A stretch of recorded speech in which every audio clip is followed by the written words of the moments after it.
Hell's angel visited his late wife's grave and saw poor girl crying. What she said left him shocked. The highway stretched like a gray ribbon ahead of Jack Mercer, empty in the pre-dawn darkness. His motorcycle rumbled beneath him, a familiar vibration that usually brought comfort. Today, it couldn't touch the heaviness in his chest. Jack hunched forward over the handlebars, his leather jacket creaking with each movement. The cold morning air bit at his exposed skin, but he barely noticed. His mind was stuck 5 years in the past, the day Elena had slipped away. 5 years, he whispered into the wind, his words immediately torn away by the rush of air. The headlight of his bike carved a lonely path through the darkness. Other than distant pinpricks of light from farmhouses, Jack might as well have been the only person left in the world. That's how it had felt after Elena died, like the world had emptied out, leaving just him and his regrets. He eased off the throttle as he approached a gentle curve. The trees on either side of the road formed black silhouettes against the slowly brightening sky. Not quite sunrise yet, but getting close.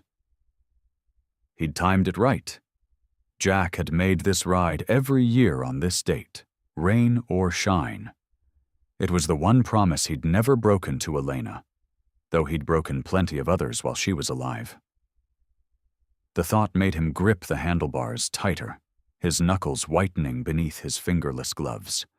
Before you continue listening, please let me know where in the world are you watching from today. Now back to the story. Should have been there, he muttered. The memory surfaced unwanted, him getting the call while 3 states away with the club. Elena, alone in that hospital room while he was chasing some deal that seemed so important at the time. By the time he'd made it back, she was gone. Just like that. No goodbye, no chance to say all the things he should have said years earlier. His bike roared louder as he accelerated, as if he could outrun the thought. But there was no escaping it, not today of all days. The road dipped into a valley, and Jack felt the temperature drop several degrees. A light mist hung in the low areas, swirling around his tires. Through breaks in the trees, he could see the first hint of color touching the horizon. Pale pink and gold, pushing back the darkness. Jack let his mind drift to happier times. Elena, in their tiny kitchen, humming while making those pancakes she called Sunday Sunshine. Her face lighting up when he'd surprise her by coming home early. The way she'd curl against him at night, trusting and warm. She'd been too good for him. He'd known it then, and he knew it now. I was a damn fool, Jack said aloud. His headlight caught a road sign, 5 miles to the cemetery. Jack felt his heart rate pick up. This pilgrimage never got easier. If anything, each year seemed harder than the last. The weight of all he hadn't done, all he hadn't been, pressed down on him. Elena had deserved better than a husband who was gone more than he was present. Better than the stress of being a biker's wife, never knowing if today was the day he wouldn't come home. Better than the angry man he'd sometimes been when the pressure got too much. The highway began to rise, climbing a gentle slope. Jack downshifted, the bike's engine growling in response. To his right, the sky continued to brighten, streaks of orange now joining the pink. Soon the sun would break over the horizon. In the growing light, Jack caught sight of his reflection in the bike's chrome. The weathered face, the beard touched with gray, the lines etched around eyes that had seen too much. Not the man Elena had married all those years ago. Not even close. The small bouquet of wildflowers was secured to his bike, wrapped in paper and tied with string. Elena had never cared for fancy, store-bought arrangements. Nature makes them prettier, she'd always said. As the road crested the hill, Jack could see the wrought iron gates of the cemetery in the distance. His destination. His penance. He slowed the bike, the engine's roar dropping to a low rumble. The first direct rays of sunlight spilled over the horizon, bathing everything in golden light. Jack pulled into the small gravel lot outside the cemetery gates and cut the engine. In the sudden silence, he sat motionless on his bike. His hands reached for the wildflowers, fingers trembling slightly as he untied them from the saddle. The bouquet looked small and inadequate in his large, rough hands. Jack stared at the cemetery gates, suddenly hesitant. The morning sun warmed his face, but couldn't reach the cold place inside him. He gripped the flowers tighter and took a deep breath. It was time to face Elena again. Unexpected visitor Jack pushed open the cemetery gate, wincing at the rusty creak that broke the morning stillness. Dew-covered grass dampened his boots as he stepped onto the pathway that wound between the rows of headstones. The rising sun cast long shadows across the ground, turning the granite markers into dark sentinels standing watch over the dead. He walked slowly, his heavy footsteps crunching on the gravel path. The cemetery was peaceful at this hour. No groundskeepers, no other visitors, just Jack and his memories, just how he preferred it. The wildflowers in his hand seemed to brighten in the morning light. He'd picked them himself from a meadow Elena had once loved, the same meadow they'd visited on their first real date. Blue cornflowers mixed with daisies and a few sprigs of lavender. Simple. Beautiful. Elena. Morning, he muttered to the silent stones as he passed, an old habit he couldn't explain. Jack had never been a religious man, but cemeteries demanded a certain respect, even from someone like him. As he neared the eastern section where Elena rested, Jack rehearsed what he would say this year. He always talked to her, feeling foolish but unable to stop himself. Last year, he'd told her about leaving the leadership of his chapter, taking a step back from the worst of it. The year before, about the small auto shop he'd started. Always trying to show her he was trying to be better, even if it was too late. The path curved around a large oak tree, its branches spreading wide over several graves. Jack paused in its shadow, taking a deep breath. Elena's plot was just ahead, in the next row. That's when he heard it. A soft sound carried on the morning air, so faint he almost missed it beneath the gentle rustle of leaves. Jack tilted his head, listening. There it was again. A hitching breath, a quiet sob. Someone was crying. Jack frowned. He wasn't used to sharing this time with anyone. For 5 years, he'd had these mornings alone with Elena. The thought of another visitor irritated him, then made him feel selfish. Of course, others visited the cemetery. Grief wasn't exclusive to him. Still, he hoped whoever it was wouldn't be near Elena's grave. He needed this time. Needed it like air. Jack continued forward, his boots suddenly feeling too loud on the path. The crying grew more distinct. Definitely a child's voice, high and broken with emotion. Something in the sound tugged at him. Not just sadness, but a deep, desperate kind of grief that seemed too heavy for a child to bear.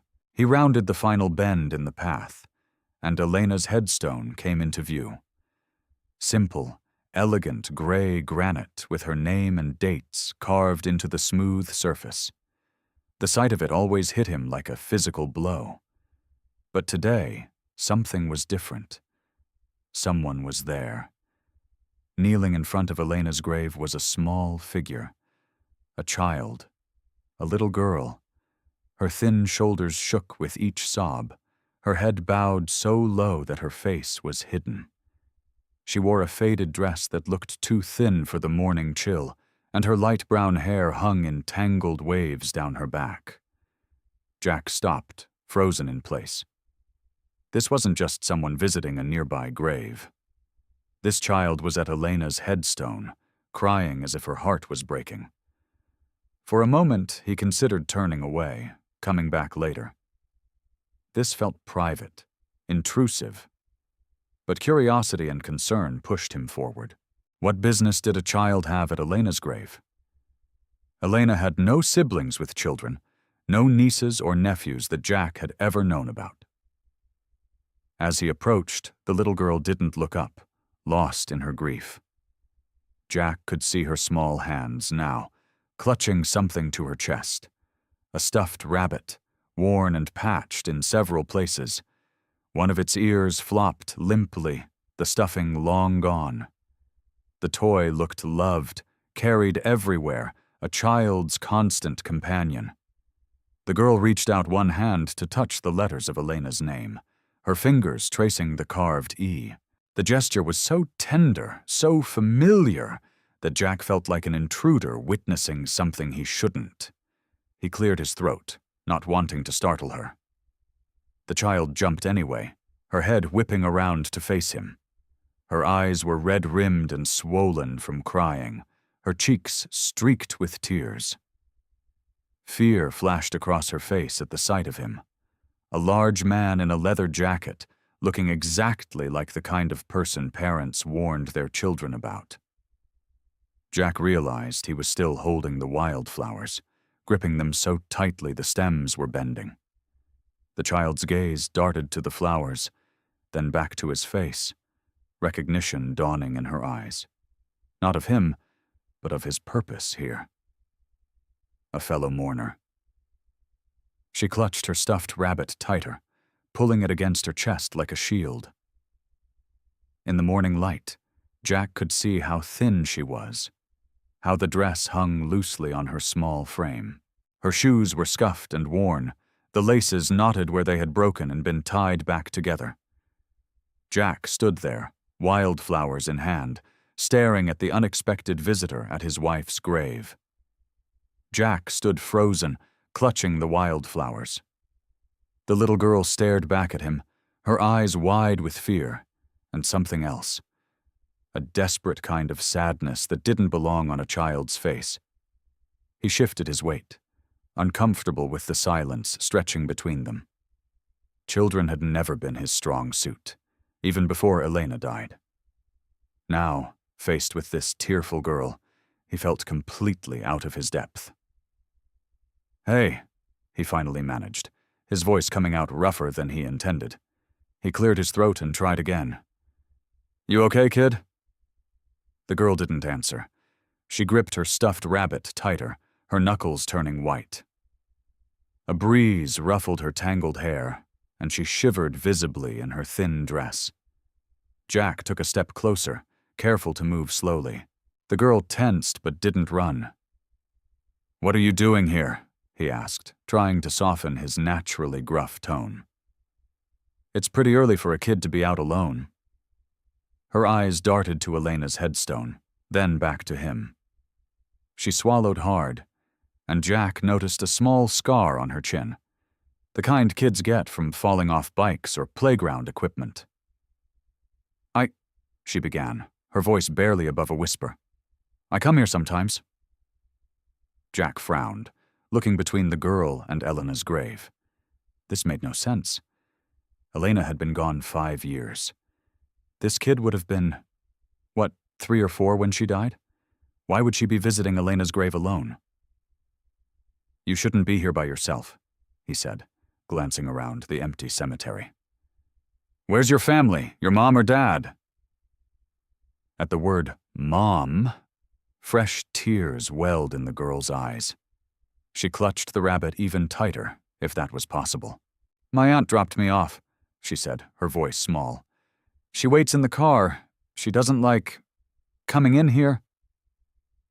Jack ran a hand through his hair, processing this information. What kind of aunt dropped a kid off at a cemetery alone? "Look," he said, his patience wearing thin. "I don't mean to be rude, but this is This grave is—" He gestured helplessly toward Elena's headstone. "I come here to be alone, to visit my wife." The girl's gaze shot up to his face, a flash of recognition in her eyes. "You're Jack," she whispered. A chill ran down his spine. How did this kid know his name? "Yeah," he said cautiously. "How do you know that?" Instead of answering, she looked down at her rabbit, smoothing its worn fur with trembling fingers. "My name's Lily," she offered quietly. Jack waited, but she said nothing more. His patience, never his strong suit, began to fray around the edges. "Look, Lily," he said, his voice taking on an edge. "I don't know who you are or why you're at my wife's grave, but you need to explain yourself. Now!" He hadn't meant to sound threatening, but the girl, Lily, flinched at his tone. Jack immediately regretted his harshness. The kid was clearly upset about something. "I didn't mean to make you mad," she said, her voice quavering. "I just wanted to see her. I don't get to come very often." Jack felt a headache building behind his eyes. None of this made sense. "See who?" he asked, though a part of him already knew the answer, impossible as it seemed. "Elena," Lily said softly, touching the name on the headstone with gentle fingers. Jack's chest tightened. How did this child know Elena's name? Had she just read it off the stone? "What are you doing at this grave?" he asked again, more directly this time. "Did you know Elena? How?" Lily looked up at him, tears spilling down her cheeks again. She clutched her rabbit to her chest like armor, like it could protect her from whatever came next. Her next words came out in a rush, as if she'd been holding them back. "She's my mama," Lily said, her voice breaking. "The lady buried here. She's my mama." Jack's world tilted sideways. The flowers slipped from his hand, landing silently on the damp grass. "What did you say?" he whispered, certain he'd misheard. Lily's chin trembled as she repeated the impossible words. "She's my mama," she said. "I come here to see my mama. She's buried here." Jack stood motionless, staring at the small, fragile child claiming to be Elena's daughter, a daughter he'd never known existed. Jack's mind raced, searching for any explanation that made sense. Elena with a child? His Elena? Impossible. They'd been married for 7 years before she passed, and there had never been a baby. Sure, they'd talked about it once or twice in the early days, but after seeing the darkness in his world, Elena had stopped bringing it up. "Kid," he said, his voice low and controlled, "I don't know what game you're playing, but you need to stop. Elena wasn't your mother." Lily's small shoulders straightened, and despite her tears, something stubborn flashed in her eyes. She was. She really was. Jack ran a rough hand across his face. The morning had started as a solemn ritual, the same one he'd performed for 5 years, and now this child was turning everything upside down with an impossible claim. "Listen," he said firmly, "I was married to Elena. We didn't have any children, not one." "Maybe she didn't tell you," Lily whispered, her fingers tracing the letters of Elena's name on the headstone. A flash of anger surged through Jack. That's not something a wife keeps from her husband. But even as he said it, doubt crept in. There had been those months they were apart, when he'd gone underground after the club war with the Riders. He'd been presumed dead by many. Could Elena have? No.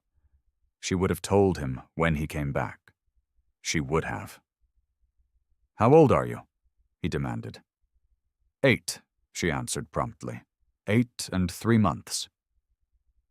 Jack did the math quickly. If she was telling the truth, she would have been born after he and Elena were already married. It wasn't possible, unless— "Who told you to come here?" Jack asked, his voice hardening. "Who put you up to this?" Lily's face crumpled. Nobody. I just wanted to see her. Aunt Rita doesn't like bringing me, but sometimes she does when I cry enough." "Aunt Rita?"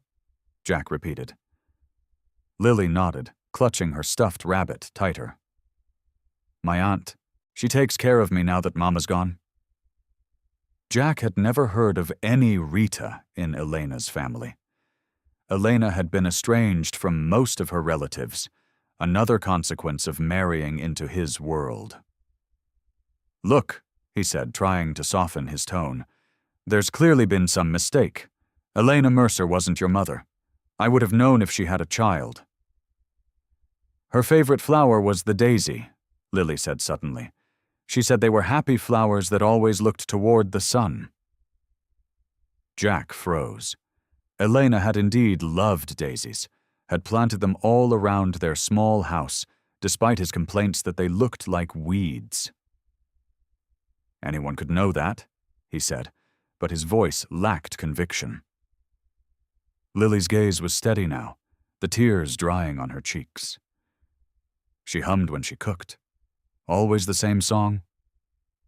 "What song?" Jack challenged, his heart beginning to pound. "You Are My Sunshine," Lily replied, without hesitation, and she called pancakes Sunday Sunshine because that's when she made them special. Jack felt like he'd been punched. Sunday mornings had been sacred to Elena. She'd rise early to make pancakes, calling them exactly that. Sunday Sunshine, as she placed them on his plate with a kiss. "She had a scar on her hand," Lily continued, her voice gaining confidence. "Right here." She pointed to the webbing between her thumb and index finger.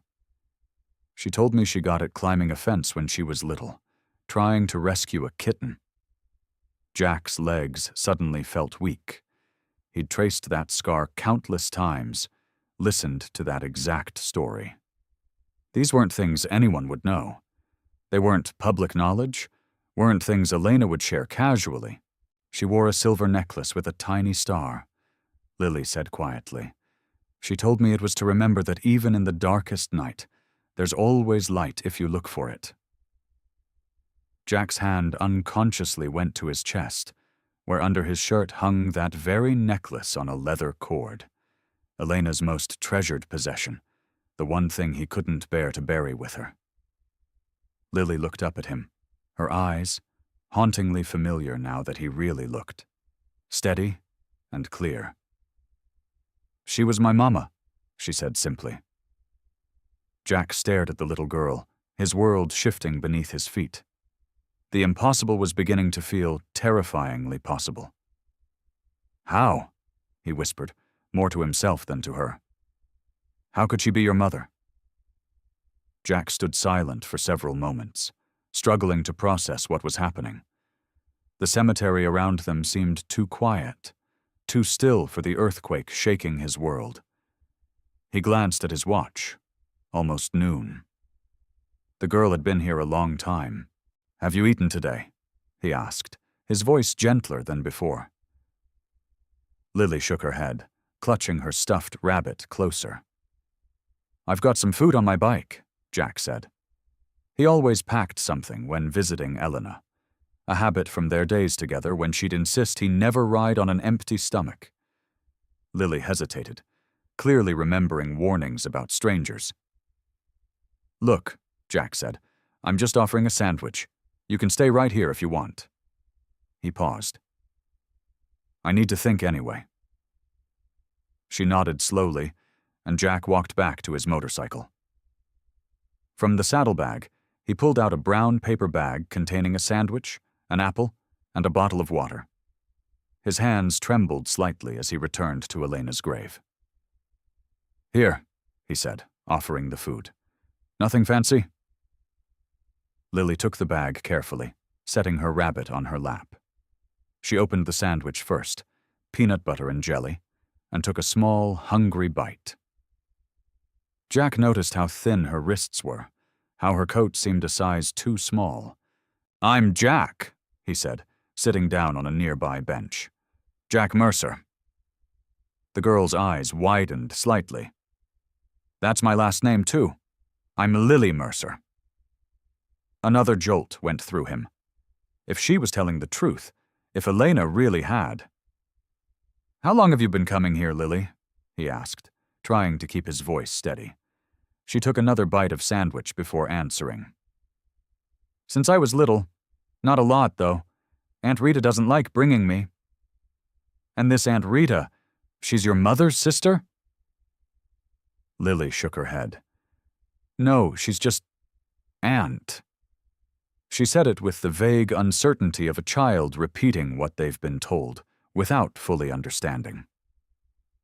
Jack watched as she ate methodically, savoring each bite as if food wasn't always guaranteed.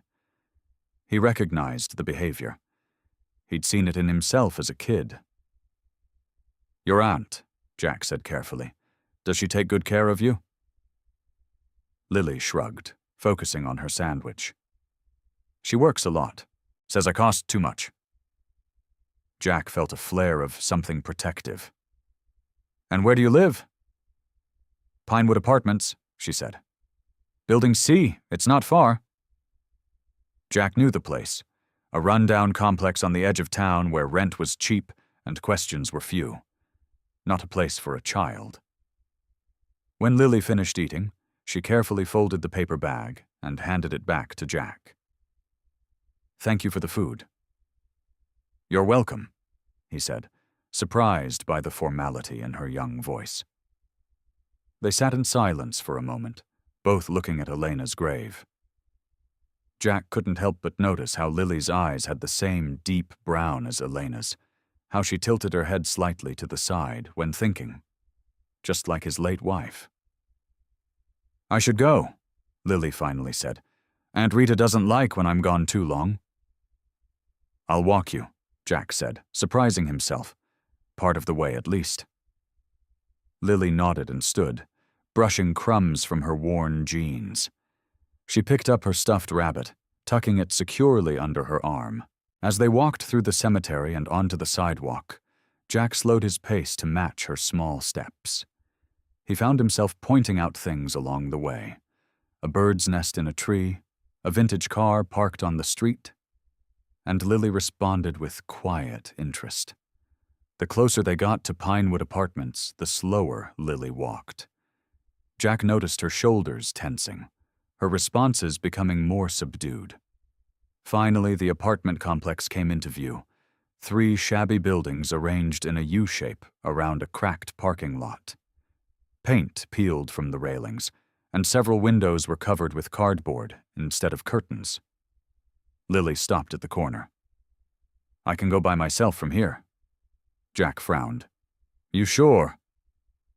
She nodded, eyes downcast. Aunt Rita doesn't like visitors. All right then, Jack said reluctantly. Will you be okay? I'm always okay, Lily answered, with a practiced smile that didn't reach her eyes.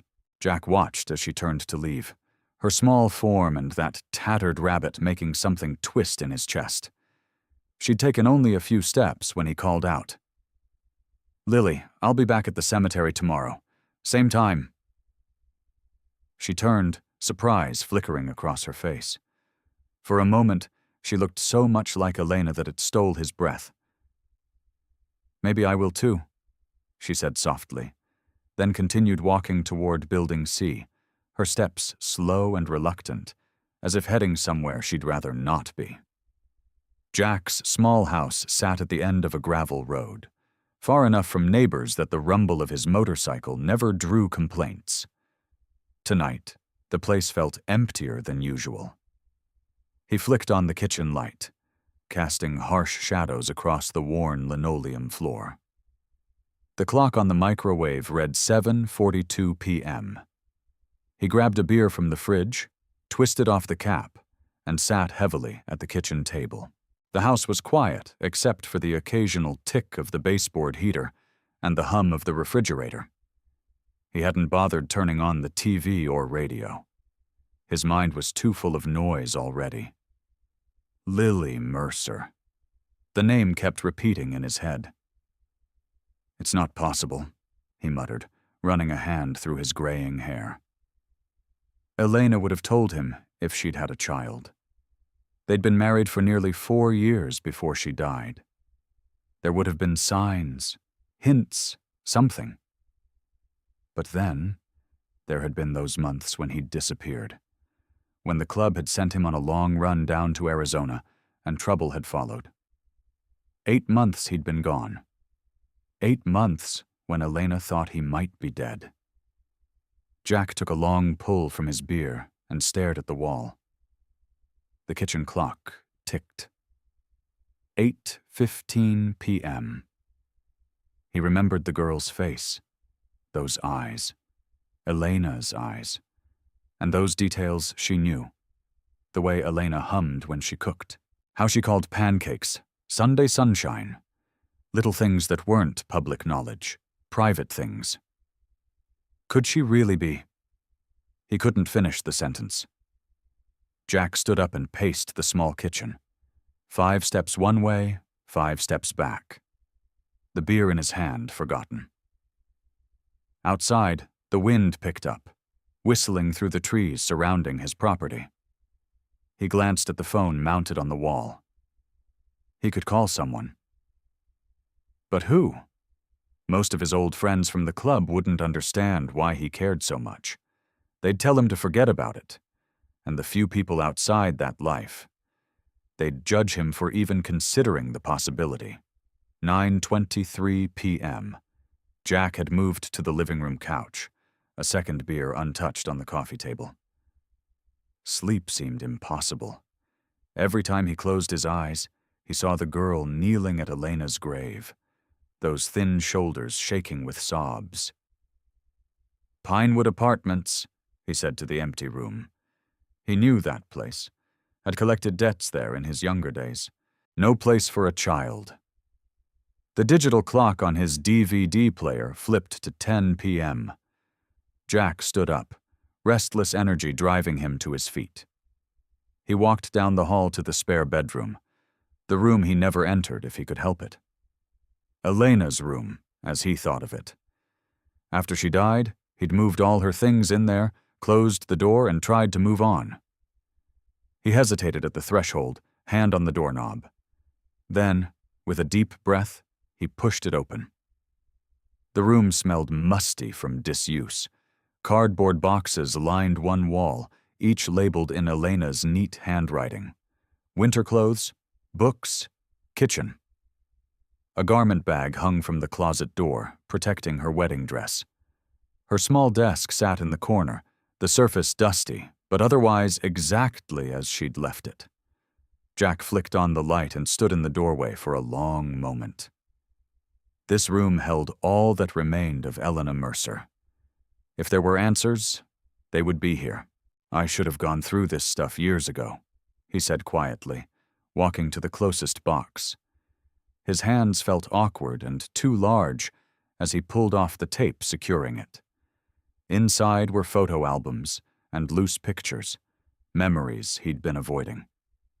He sat cross-legged on the floor and began to search, looking for anything that might explain Lily, something that would either put his mind at ease or confirm the impossible truth, that somehow Elena had kept a child from him. The clock on the bedside table ticked away the minutes as Jack methodically moved from one box to the next. Letters, old bills, birthday cards. Nothing that mentioned a child. Nothing that explained the girl at the cemetery. 11:37 p.m. Jack rubbed his tired eyes and reached for another box, this one smaller than the others and unlabeled. It had been pushed to the back of the closet, hidden behind Elena's winter boots. His heart beat faster as he pulled off the lid. Jack's fingers trembled slightly as he lifted the lid off the small box. Inside, he found a collection of items that seemed more carefully preserved than the others. A velvet pouch, several envelopes tied with a faded blue ribbon, a small wooden box that looked handmade. "What were you hiding, Elena?" he whispered, his voice sounding too loud in the silent room. The digital clock on the nightstand showed 12:15 a.m. Outside, the wind had picked up, branches scratching against the window like fingers trying to get in. Jack ignored it all, focused entirely on the contents of this mysterious box. He picked up the velvet pouch first, loosening the drawstring. Inside was Elena's grandmother's silver locket, the one she'd worn on special occasions. Jack had assumed it was buried with her. He opened it carefully, expecting to see the tiny photo of Elena's parents that had always been inside. Instead, he found a small lock of baby hair, golden and fine, taped to one side of the locket. The other side was empty. "What the hell?" Jack muttered, setting the locket down carefully. Next, he untied the ribbon around the envelopes. There were 5 of them, each dated but with no addressee. The earliest was from 8 years ago. With unsteady hands, he opened it and pulled out a single sheet of paper. "My dearest one," it began. "Today I felt you move inside me for the first time, a flutter like butterfly wings." Jack's breath caught.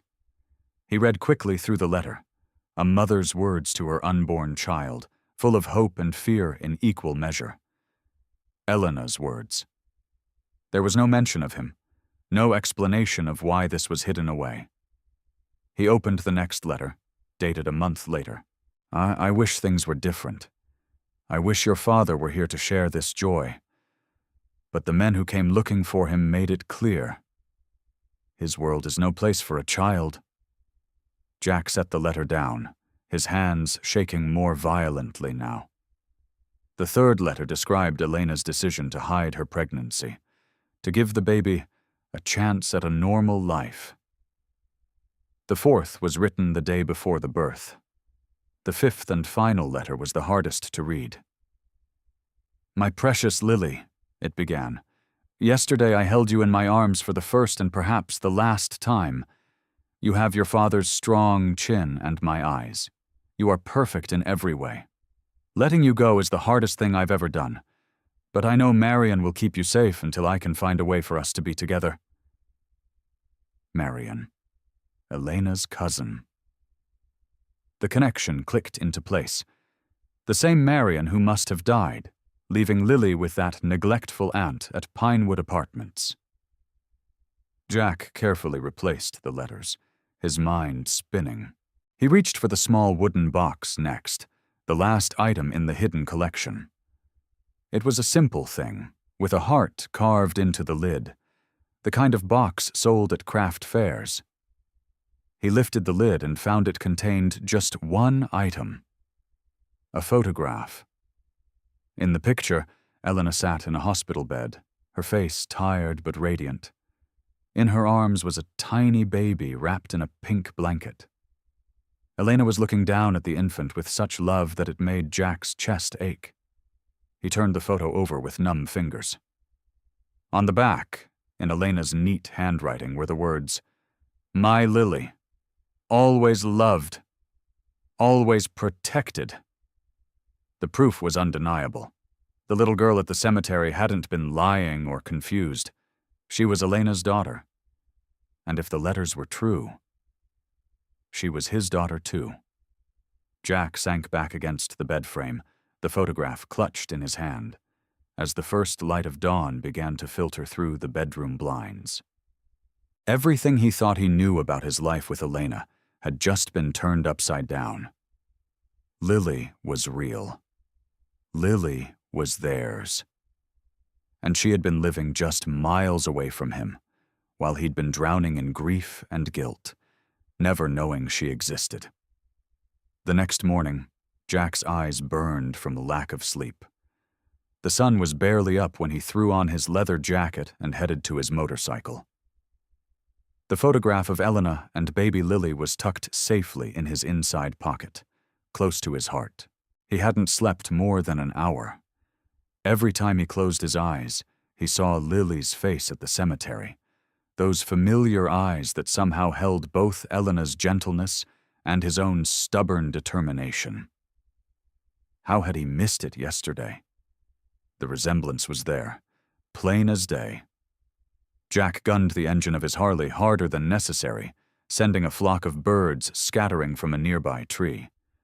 The neighborhood was still quiet as he roared down the street, mind racing faster than his bike. What would he say to her? How could he explain who he was? Should he even try? The cemetery was empty when he arrived, the morning dew still clinging to the grass. Jack parked in the same spot as yesterday and walked the now familiar path to Elena's grave, his boots leaving dark impressions in the wet grass. No sign of Lily. Jack stood awkwardly by the headstone, running his hand over the cool marble. "I didn't know," he whispered to Elena. "Why didn't you tell me?"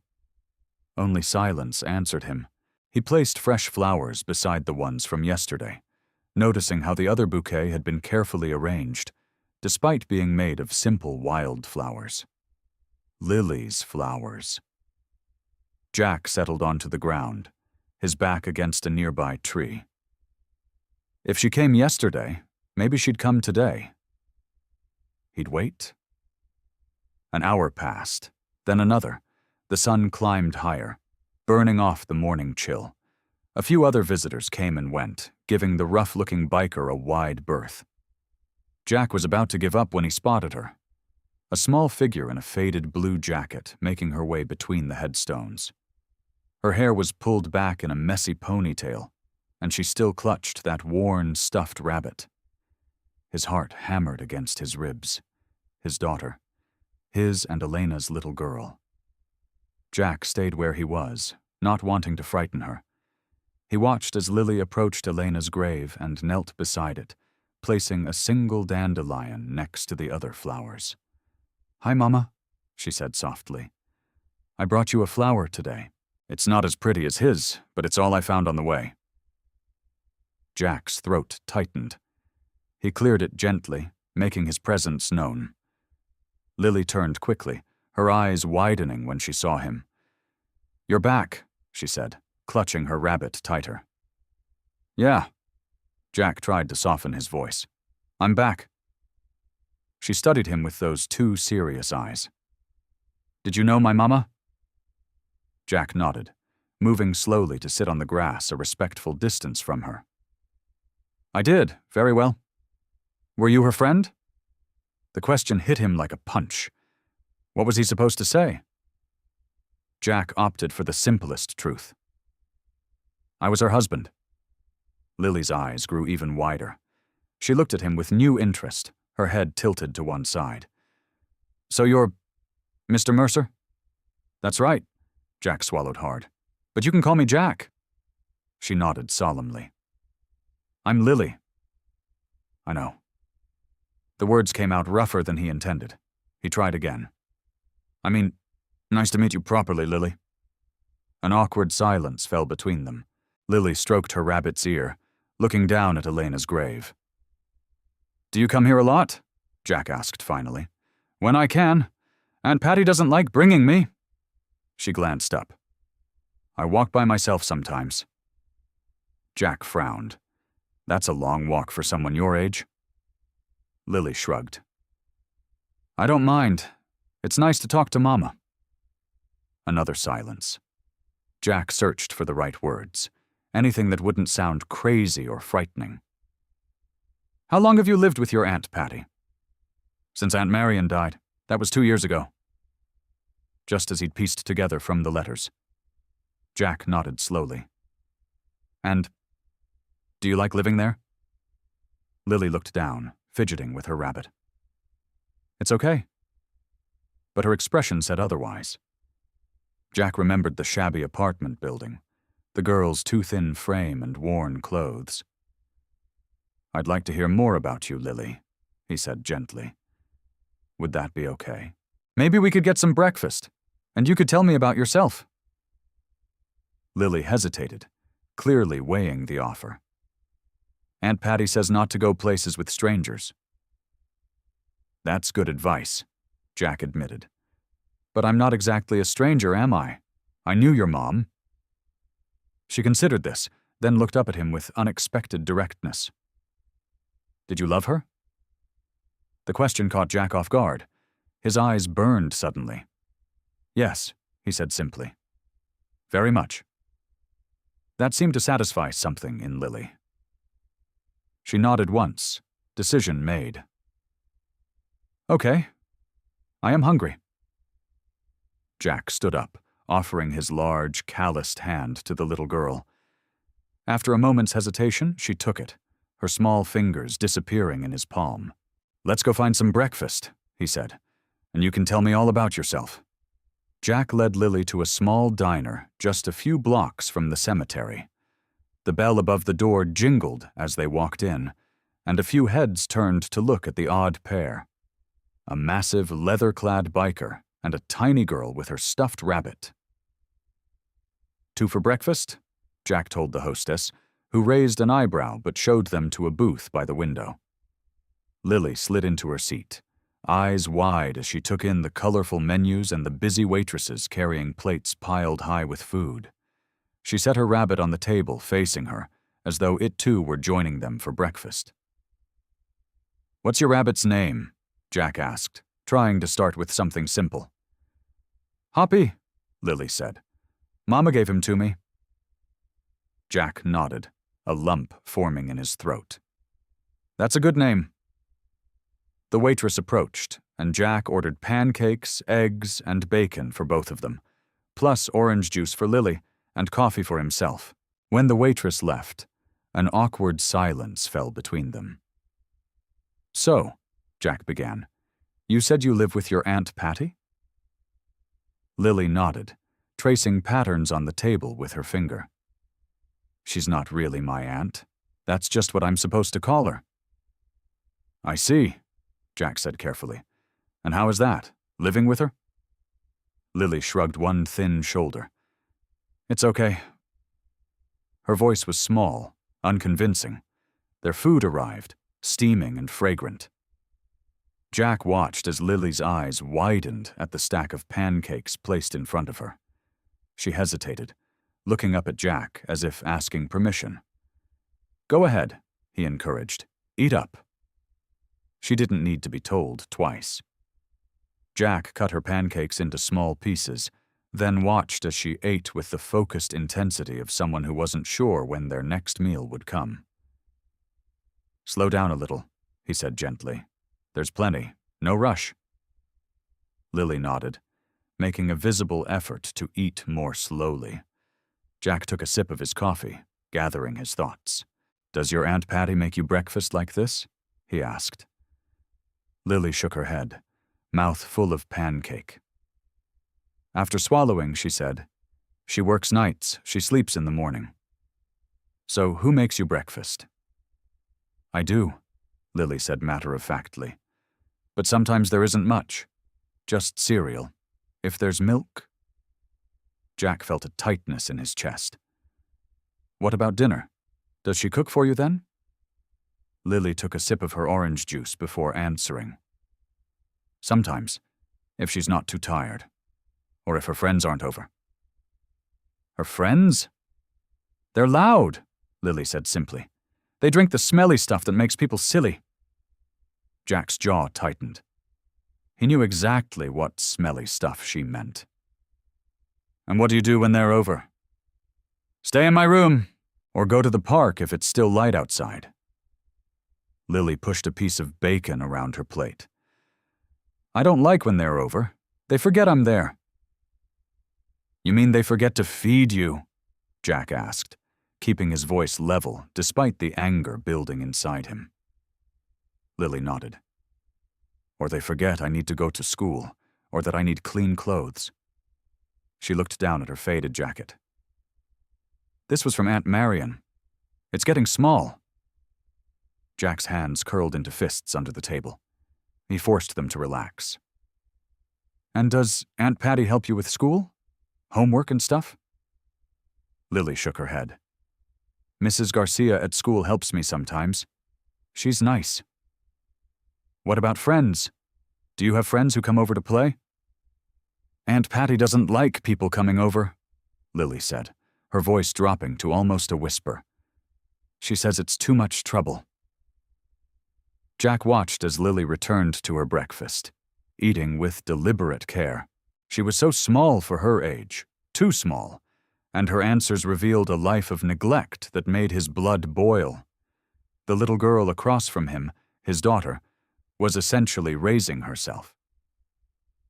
"Lily," he said softly, "if you ever need anything, food or help, or just someone to talk to, you can come find me, okay?" She looked up at him, her eyes suddenly hopeful. "Really?" "Really," Jack promised. "I'd like to help you, for your mama's sake." Lily smiled then, a small but genuine smile that transformed her solemn face. "I think Mama would like that." Jack nodded, his concern deepening with every new detail he learned about Lily's life. Something would have to change, and soon.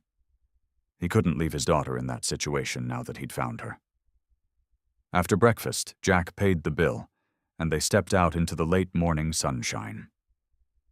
Lily clutched Hoppy in one hand, and, to Jack's surprise, reached for his rough hand with her other. Her small fingers felt fragile in his calloused palm. He adjusted his grip gently, careful not to squeeze too hard. "Which way to your place?" Jack asked, looking down at her. Lily pointed east. "Over there, past the playground and then 2 more blocks." They walked in comfortable silence, Lily occasionally skipping a step to keep up with Jack's long strides.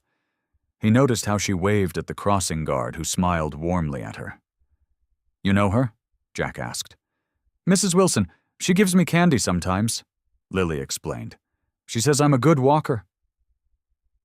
Jack nodded, filing away another person who seemed to notice Lily when her guardian didn't. They passed a small playground where a few children played while mothers watched from nearby benches. Lily's steps slowed, her eyes following a girl about her age swinging high, her laughter carrying across the park. "Do you want to stop and play?" Jack asked. Lily shook her head. "Aunt Patty might be awake soon. She gets mad if I'm not home when she gets up." The neighborhood gradually changed as they walked. The neat houses with trimmed lawns gave way to apartment buildings with peeling paint and overflowing dumpsters in the alleys. A group of teenagers loitered on a corner, eyeing Jack's leather jacket with wary interest until they spotted his club colors. They quickly found somewhere else to be. "That's my building," Lily pointed to a 3-story apartment complex with cracked concrete steps and graffiti on the side wall. As they approached, Jack noticed the security door was propped open with a brick. The lobby smelled of cigarettes and something else.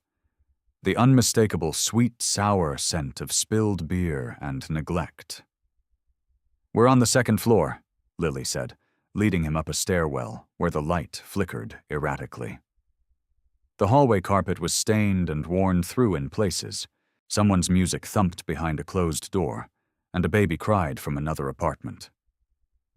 Lily stopped at 2C, a door with chipped blue paint and a broken doorbell. "This is it," she said, her voice smaller now. Jack frowned. "Do you have a key?" Lily shook her head. "The door doesn't lock good. You just have to push hard." She demonstrated, shoving her shoulder against the door until it gave way with a scraping sound. The apartment beyond was dim, the blinds drawn against the morning light. Jack stood in the doorway, his eyes adjusting to the gloom. The small living room was cluttered with empty takeout containers and ashtrays overflowing with cigarette butts. A half-empty bottle of vodka stood on the coffee table beside a collection of dirty glasses. "Aunt Patty's probably still sleeping," Lily whispered, pointing to a closed door down a short hallway. Jack nodded, fighting the urge to grab Lily and take her away from this place immediately. "Where's your room?" he asked quietly. Lily led him to a tiny bedroom at the end of the hall. Unlike the rest of the apartment, this space was relatively clean, though sparse. A twin mattress on the floor had neatly tucked sheets. A small plastic bin held what looked like all of Lily's clothes. A few drawings were taped to the wall, colorful crayon pictures of flowers, and a woman with long, dark hair who had to be Elena. Jack's heart clenched. Lily had created the only order in this chaos. "You take good care of your room?" he said. Lily nodded. "Mama told me in my dreams that clean rooms make happy thoughts." From the other bedroom came the sound of stirring, a groan, and bed springs creaking. "You should go," Lily whispered urgently. "Aunt Patty doesn't like visitors in the morning." Jack hesitated, every protective instinct screaming at him to stay. "Will you be okay?" Lily nodded quickly. "I'll see you at Mama's grave tomorrow?" "I'll be there," Jack promised. "Early, with breakfast." He backed reluctantly toward the apartment door, watching as Lily settled on her mattress with Hoppy clutched to her chest. She gave him a small wave as he stepped back into the hallway. Jack stood outside the door for a long moment, listening. He heard a door open inside, followed by a woman's rough voice calling Lily's name. The voice held no warmth, only irritation. "Coming, Aunt Patty?" he heard Lily answer. With a heavy heart, Jack finally turned and headed down the stairs, each step away from Lily harder than the last. He emerged into the sunlight, looking back up at the shabby building where his daughter lived in neglect. "This can't stand," he muttered to himself, his hands curling into fists at his sides. For the first time in years, Jack felt a fierce purpose taking hold. The girl upstairs needed protection, and he was going to provide it, one way or another. The cemetery looked different in the evening light. Long shadows stretched across the grass, and the setting sun cast everything in shades of amber and gold. Jack's motorcycle rumbled to a stop at the entrance gates. He cut the engine and sat for a moment, listening to the quiet that rushed in to fill the void. He hadn't planned to come back today. But after seeing where Lily lived, after walking away and leaving her there, he couldn't settle. The restlessness had driven him to his bike, and somehow he'd ended up here again. Jack walked the familiar path to Elena's grave, his boots crunching on the gravel. The bouquet he'd brought that morning still lay against the headstone, the flowers beginning to wilt in the summer heat. He stood before the grave, hands shoved deep in his pockets. "I don't know if I believe in all this talking to the dead stuff," Jack said, his voice rough in the stillness. "But I figure if you're anywhere, you're here." A breeze stirred the leaves of a nearby oak tree. Jack took a deep breath and lowered himself to sit cross-legged on the grass. It felt strange to speak out loud after years of bottled silence. "So, we have a daughter?" His voice caught on the word. "A little girl. Lily." He ran a hand over his face, feeling the stubble beneath his palm. "Why didn't you tell me, Elena?" The question came out more wounded than angry. "Did you think I wouldn't want her? Or that I couldn't handle it?" Jack plucked a blade of grass, rolling it between his fingers. "Maybe you were right. Back then I wasn't good for much." He gave a humorless laugh. "Hell, I'm still not exactly father material." The breeze picked up, carrying the scent of fresh-cut grass and distant rain. Jack looked up at the darkening sky, where the first stars were beginning to appear. "She's got your eyes, you know, and that same little furrow between her eyebrows when she's thinking hard about something." A lump formed in Jack's throat. "She's skinny, though. Too skinny, and her clothes don't fit right." Jack thought about the apartment, the neglect, the emptiness of it. His jaw tightened. "That woman, that aunt, she's not taking care of her, Elena. Lily's basically raising herself."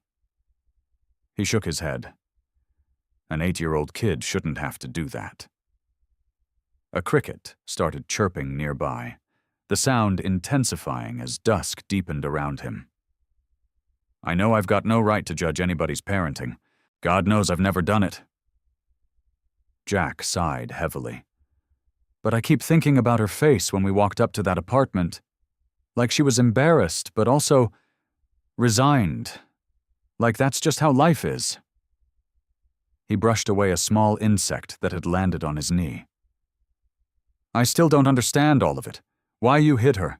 Why you gave her to that woman instead of telling me. The hurt in his voice was unmistakable. There's more to this story, isn't there? Something you didn't want me to know. Jack fell silent for a long moment, watching as the shadows deepened across the cemetery. I'm going to find out what it is, Elena. The whole truth. His voice grew firmer. But whatever it is, whatever happened, it doesn't change what I need to do now. He reached out and touched the cool marble of the headstone, tracing the letters of her name with his fingertips. I've done a lot of things wrong in my life, things I can't take back. Jack's voice dropped lower. But this I can get right. I have to. He got to his feet slowly, brushing grass from his jeans. The cemetery was almost dark now, the shadows merging into a soft blanket of night. I don't know how yet. I don't know if I'll mess it up. Jack squared his shoulders. But I'm going to protect her, Elena, our daughter, whatever it takes. He stood tall against the twilight sky, his promise hanging in the air between them. I swear it. Morning light streamed through the windows of the department store as Jack stood awkwardly in the girls' clothing section. He glanced around, feeling out of place among the colorful dresses and tiny jeans. A store employee, a woman with kind eyes and gray-streaked hair, approached him. "Can I help you find something?" she asked. Jack cleared his throat. "Yeah, I need clothes for an 8-year-old girl." The woman smiled. "Your daughter?" Jack hesitated, only briefly. "Yes." "What size is she wearing now?" Jack frowned, trying to remember how Lily's clothes had hung on her small frame. "Too small. Everything's too small. And worn out." Understanding flickered in the woman's eyes. "Let's start with the basics, then." For the next 45 minutes, Jack followed the employee through the store. He selected jeans, t-shirts, sweaters, socks, and a warm jacket, all in the right size for a small 8-year-old. When they passed a rack of dresses, his eyes caught on a simple blue one with tiny flowers. "That one too," he said, pointing. The woman smiled as she added it to the growing pile. "Anything else?" Jack thought for a moment. "She has a stuffed rabbit. Really old, falling apart. You got anything like that?" She led him to a section with stuffed animals. Jack studied them carefully before choosing a soft brown rabbit with floppy ears. "Not to replace the old one," he explained, though the woman hadn't asked. "Just in case." At the checkout, Jack added a package of hair ties and a small backpack. The total made him blink, but he pulled out his wallet without comment. Money had never been something he worried much about. His motorcycle repair business did well enough, and he lived simply. After the department store, Jack stopped at a grocery store.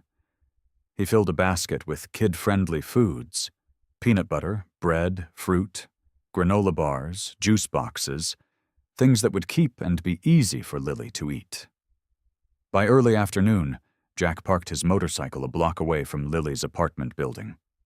He transferred the bags from his saddlebags to his arms and walked toward the cemetery. He'd seen Lily there both days. It seemed to be her refuge. Sure enough, as he approached Elena's grave, Jack spotted the small figure sitting cross-legged before the headstone. Today she wore the same faded dress as yesterday, her thin arms wrapped around her knees. "Hey," Jack called softly as he approached.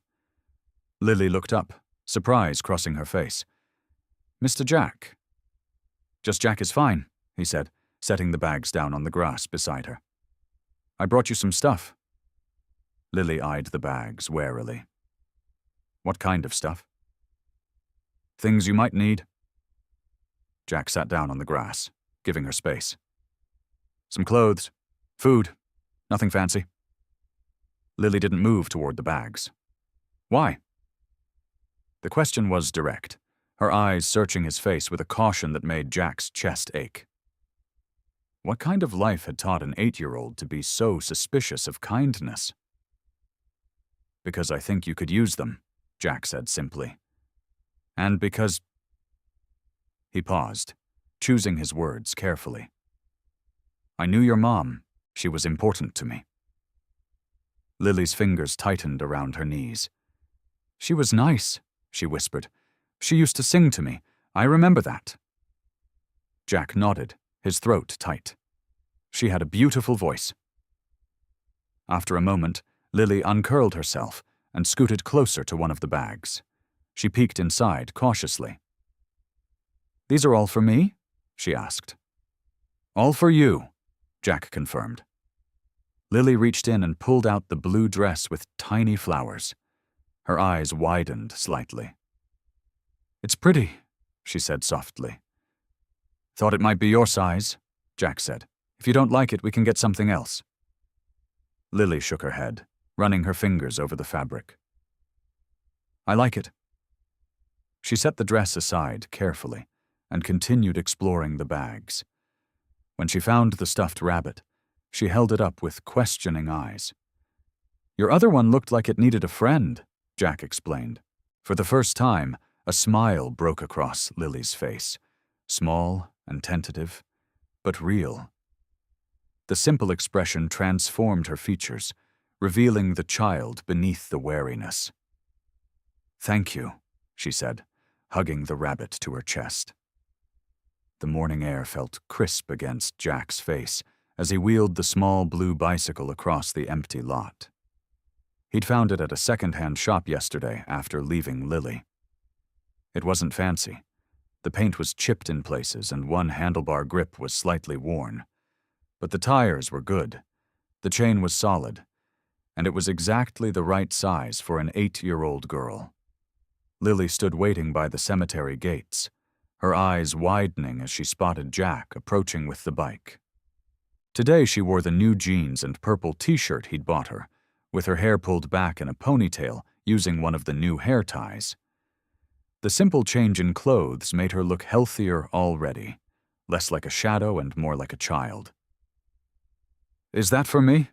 She asked, her voice barely above a whisper. Jack nodded, setting the kickstand. Every kid should have a bike. Lily circled it slowly, running her fingers along the handlebars. I never had one before. Never? Jack asked, though he wasn't really surprised. She shook her head. The other kids on my street have them. I watch them sometimes. Something in her quiet words made Jack's chest tighten. He cleared his throat. Well, now you've got one. Want to learn how to ride it? Lily looked up at him, excitement mixed with nervousness in her eyes. Will you teach me? That's why I brought it, Jack said, gesturing toward the empty lot across the street. That's good flat ground over there. Perfect for learning. They walked together to the abandoned parking lot. Weeds pushed through cracks in the pavement, but it was open and empty. Ideal for a beginner cyclist. Jack had chosen this spot carefully, wanting somewhere private where Lily wouldn't feel embarrassed if she fell. First things first, Jack said, reaching into his saddlebag. He pulled out a small pink helmet. Safety matters.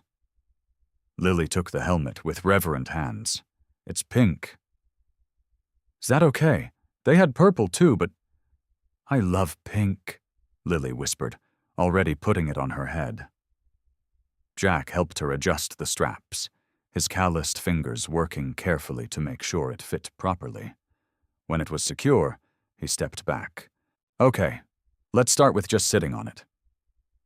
Lily climbed onto the seat, her feet barely touching the ground on either side. Hold the handlebars, Jack instructed. Get comfortable with how it feels. She gripped the handlebars tightly, her knuckles almost white. "Not so tight," Jack said gently. "Just hold 'em like you're shaking hands with someone." Lily loosened her grip, looking up at him for approval. "That's it. Now I'm going to hold the back of the seat and walk with you while you practice pedaling. You don't have to worry about balance yet. I've got you." Jack positioned himself behind the bicycle, one hand firmly gripping the seat, the other lightly on the handlebars. "Ready?" he asked. Lily nodded, her face serious with concentration. "Start pedaling slowly." She pushed down on one pedal, then the other. The bike moved forward with Jack walking alongside, keeping it steady. "That's it," he encouraged. "Keep going." They made several slow circuits of the lot, Jack never letting go, Lily growing more confident with each round. Her initial stiffness gradually melted away as she got used to the motion. "You're doing great," Jack said. "Want to try going a little faster?" Lily nodded, pedaling with more purpose. Jack lengthened his stride to keep up. After 20 minutes of practice, Jack could feel her gaining confidence. "I think you're ready to try on your own," he said. Fear flashed across Lily's face. "What if I fall?" "Everybody falls when they're learning," Jack said. "But I'll be right here." "Promise." "Promise." Jack positioned the bike, holding it steady while Lily climbed on. "I'll run alongside you at first," he explained. "When you feel balanced, I'll let go, but I'll be right here." Lily took a deep breath and began pedaling. Jack jogged beside her, one hand lightly touching the seat. "You're doing it!" he called as she picked up speed. "Keep pedaling!" Without telling her, Jack slowly released his grip, running alongside for a few more steps before gradually slowing. Lily continued forward, wobbling slightly but maintaining her balance, unaware she was riding on her own. When she realized Jack wasn't beside her anymore, she glanced back, and the bike wobbled precariously. "Eyes forward! Keep pedaling!" Jack called. She turned forward again, steadied herself, and kept going. A smile broke across her face, then transformed into laughter, pure, joyful, unrestrained laughter that echoed across the empty lot. The sound hit Jack like a physical force. When was the last time he'd heard a child laugh like that? Had he ever? Lily made a wide, wobbly circle and pedaled back toward him, her face glowing with accomplishment. "I did it, Jack! I did it!" she called, giggling as she came to an unsteady stop near him. "You sure did," he said, his voice rougher than he intended. "You're a natural." Lily looked up at him, her smile so bright it almost hurt to look at. Something warm and unfamiliar spread through Jack's chest. A feeling of connection he hadn't experienced in years, maybe decades. This little girl with her mother's eyes and her wobbly bicycle had somehow found a path straight to a place inside him he thought had died long ago. Jack's apartment felt different that evening. The walls that had seemed to close in on him for years now held a strange anticipation. The memory of Lily's laughter still rang in his ears as he turned the key in the lock and stepped inside. He flicked on the lights, tossed his keys onto the kitchen counter, and opened the refrigerator. After staring at its meager contents, he grabbed a can of soda instead of his usual beer. Something had shifted in him today. The responsibility he felt toward Lily made him want to stay clear-headed. After a quick sandwich, Jack walked to the hallway closet. He pulled the chain for the light and stared up at the dusty cardboard boxes stacked on the top shelf. He'd only gone through one of Elena's boxes so far, the one that had contained the photograph of baby Lily. There were 3 more. Jack dragged a kitchen chair into the hallway and climbed up. The boxes were heavy with memories. Things he'd packed away because looking at them hurt too much. He lifted them down one by one, raising small clouds of dust that caught in the yellow light. He carried the boxes to the living room and set them on the coffee table. For a moment, he just stared at them. Inside these ordinary containers lay the answers to questions he hadn't even known to ask until days ago. "What else were you hiding, Elena?" he whispered, running his hand over the top box. Jack took a deep breath and opened the first box. Inside were photo albums and framed pictures he'd packed away after the funeral. He set those aside for now. The second box contained Elena's favorite books, her collection of sea glass, and the small pottery pieces she'd made in the class she took at the community center. Things that still carried her fingerprints. The third box was different. It was sealed with packing tape that had yellowed with age. Jack had never opened this one. It had been in the back of their bedroom closet, and he'd packed it away without looking inside. He pulled out his pocket knife and carefully cut through the tape. The box was filled with papers, folders, envelopes, and notebooks. Elena had always been organized, keeping everything in its place. This looked like her personal records. Jack lifted out a manila folder. Inside were medical records, Elena's pregnancy tests, ultrasound pictures, doctor's appointment cards, evidence of a pregnancy he'd known nothing about. He swallowed hard, setting the folder aside. Next, he found a small, leather-bound journal. Opening it to the first page, he recognized Elena's neat handwriting. April 15th. I confirmed it today. I'm pregnant. Jack has been gone for 2 months now. The club says they don't know where he is. Some say he's dead. I don't believe it. I can feel he's alive. But I'm scared. What kind of world is this to bring a child into? Jack's hands trembled slightly as he flipped through more pages, reading Elena's thoughts during her pregnancy, her hopes, her fears, her loneliness. The entries stopped abruptly 3 months before what would have been her due date. At the bottom of the box, he found a bundle of envelopes tied together with a faded blue ribbon. They were addressed to My Lily, but none had been mailed. Jack untied the ribbon and opened the first letter. My dearest Lily, you're only 2 weeks old today. Your tiny fingers wrapped around mine this morning when I visited you. The Hendersons are taking good care of you, just until I can figure things out. I promise I haven't abandoned you. Sometimes the most loving choice is also the hardest one. Your father still hasn't returned. The life we lived isn't safe for a baby. The men he rode with aren't the kind of people who should be around children. I need to create a safe world for you before I can bring you home. I love you more than you'll ever know. Mama Jack's vision blurred. He blinked hard and reached for another letter. My sweet Lily, you're 6 months old now. You're starting to crawl. Mrs. Henderson sends me pictures. I visit when I can, though it breaks my heart each time I have to leave you. Your father came home last week. He was hurt badly in some kind of fight. He won't talk about where he's been. I'm afraid to tell him about you until I know we can keep you safe. All my love. Mama Jack's hands shook as he opened a third letter. My darling Lily, you turned 1 year old yesterday. I brought you a small cake when I visited. You smashed it with your little hands and laughed. Your father saw the frosting on my sleeve when I came home. I almost told him everything then. But that night, his club brothers came to our house with police on their trail. There were guns, Lily. I knew then I'd made the right choice keeping you away. I'll find a way to make things right. Mama Jack set the letters down, his chest tight with grief and regret. Elena had protected their daughter from the chaos of his life. She'd made the hardest choice a mother could make, and she'd carried that burden alone. Jack's throat tightened as he reached for another letter, dated 2 years after Lily's birth.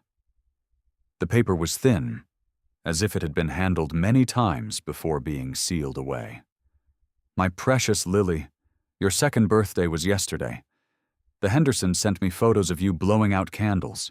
Your smile is so much like your father's, the real smile he shows when he forgets to be tough. I wonder if you'll have his stubbornness, too. Things have gotten worse at home. Jack was arrested last week after a bar fight. The charges were dropped, but I'm scared of what's happening to him. He's angry all the time now. The club takes more and more of him every day. I pray someday we can be a family, but I won't risk your safety, not even for my own happiness. All my love. Mama Jack set the letter down, his rough hands trembling. The memory of that arrest came flooding back. The rage he'd felt, the satisfaction of throwing that first punch. He'd been so lost in his own darkness that he hadn't noticed Elena slipping away to visit their daughter. Their daughter. The reality of it hit him like a physical blow. Lily was his child, his blood, his responsibility. He rubbed his hand across his face, feeling the scratch of stubble against his palm. All those years, Elena had carried this secret while he'd been caught up in club business, in fights, in a life that left no room for a child's safety. Jack picked up another letter. My darling Lily, the Hendersons are moving away. They can't take you with them. I'm trying to find a solution, but I'm scared. Your father and I had the worst fight last night. He doesn't know about you, but I can't see a future where we could safely bring you home. I've spoken to my sister. She says she'll take you in. I know she's not the warmest person, but she's agreed to keep you safe until I can make other arrangements. I'll send money each month to make sure you're cared for. I'm sorry, my sweet girl. You deserve better than this. Mama. Jack's chest constricted. Lily's aunt, the woman who was neglecting her now, had only been a temporary solution in Elena's mind. The next letter was dated just months before Elena's diagnosis. My sweet Lily, I visited you today. You're getting so tall, so smart. You asked me why I can't stay. How do I explain to a 5-year-old that her mother loves her too much to bring her into danger? That her father doesn't know she exists because I've been too afraid to tell him? I think about telling Jack every day now. He's been talking about leaving the club, about making changes. But there's so much bad blood, so many enemies. I don't know if we'll ever truly be free of that world. I promise I'll find a way to make things right. All my love. Mama Jack stared at the final letter in the bundle. It was dated just weeks before Elena passed away. The handwriting was shakier, weakened by illness. My beloved Lily, the doctors say I don't have much time left. I haven't told your father about you yet. His grief is already so raw, and I fear what knowing might do to him now. He's not ready. I've arranged for your aunt to continue receiving money for your care. I've written letters for your future birthdays. I've done everything I can think of to look after you when I'm gone. Someday I hope you and your father will find each other. When he's ready, when it's safe. He has a good heart beneath all that armor. I've always believed that. Remember, I will love you always, even when I'm not here to say it. Forever your mama. Elena. Jack dropped the letter, his vision blurring with the first tears he'd shed since Elena's funeral. The weight of her sacrifice crushed down on him. While he'd been lost in a world of violence and revenge, she'd been protecting their child from that very darkness. Lily wasn't just Elena's secret daughter. She was his daughter. And Elena had given her up, enduring the heartbreak of separation, to keep her safe from the chaos of his life. Morning came with a pale, hesitant sun. Jack hadn't slept. His eyes were red-rimmed and burning as he mounted his motorcycle. The letters were folded carefully in his jacket pocket, close to his heart. The cemetery was quiet, the grass still wet with dew. Jack walked the now familiar path to Elena's grave, his boots heavy on the soft ground. He was alone today, no sign of Lily yet. Maybe that was for the best. What he needed to say wasn't meant for a child's ears. When he reached the headstone, he stood motionless, staring at Elena's name carved in the smooth marble. 5 years gone, and now this truth, this impossible, life-changing truth, had shattered everything he thought he knew. You should have told me, he whispered, his voice hoarse. "You should have given me the chance." No answer came except the gentle rustle of leaves in the morning breeze. Jack lowered himself to his knees in front of the grave. His big hands, marked with old scars and calluses from years of fighting and working on engines, trembled as they traced Elena's name on the stone. "I would have tried," he said louder now. "I know what you thought. I know what I was. But for her, for you, I would have tried." The dam inside him broke then. 5 years of carefully maintained control crumbled away. Jack bent forward until his forehead touched the cool ground, and he wept. Not the quiet tears of last night, but deep, racking sobs that tore through his chest. "I'm sorry," he gasped between breaths. "I'm so sorry, Elena. I drove you to it. I made you choose. You had to pick between me and her, and you chose to keep her safe." The truth of it cut like a blade. Elena had loved him. He'd never doubted that. But she'd loved Lily more. She'd protected their daughter from him, from the life he'd dragged them both into. Minutes passed as Jack's grief poured out. Birds called overhead, and somewhere in the distance, a groundskeeper's mower hummed to life. But Jack noticed none of it. He was lost in the past, in memories of fights he'd started, of nights he hadn't come home, of the fear he'd sometimes seen in Elena's eyes. Finally, his breathing steadied. He sat back on his heels and wiped his face with the back of his hand. "She looks like you," he said softly. "She's got your smile, your kindness." He paused. "But she's got my eyes, my stubborn chin. I should have seen it right away." Jack reached into his pocket and pulled out the letters. He held them up, as if showing Elena. "I found these. I know everything now." His voice grew firmer. "I know what you did to protect her. I know why you had to give her up." He tucked the letters away again and took a deep breath. "But things are different now. That little girl is living with someone who doesn't love her, who barely feeds her." Anger flashed across his face, quickly replaced by determination. "I can't let that continue. Not our daughter." Jack stood up, his knees stiff from kneeling on the hard ground.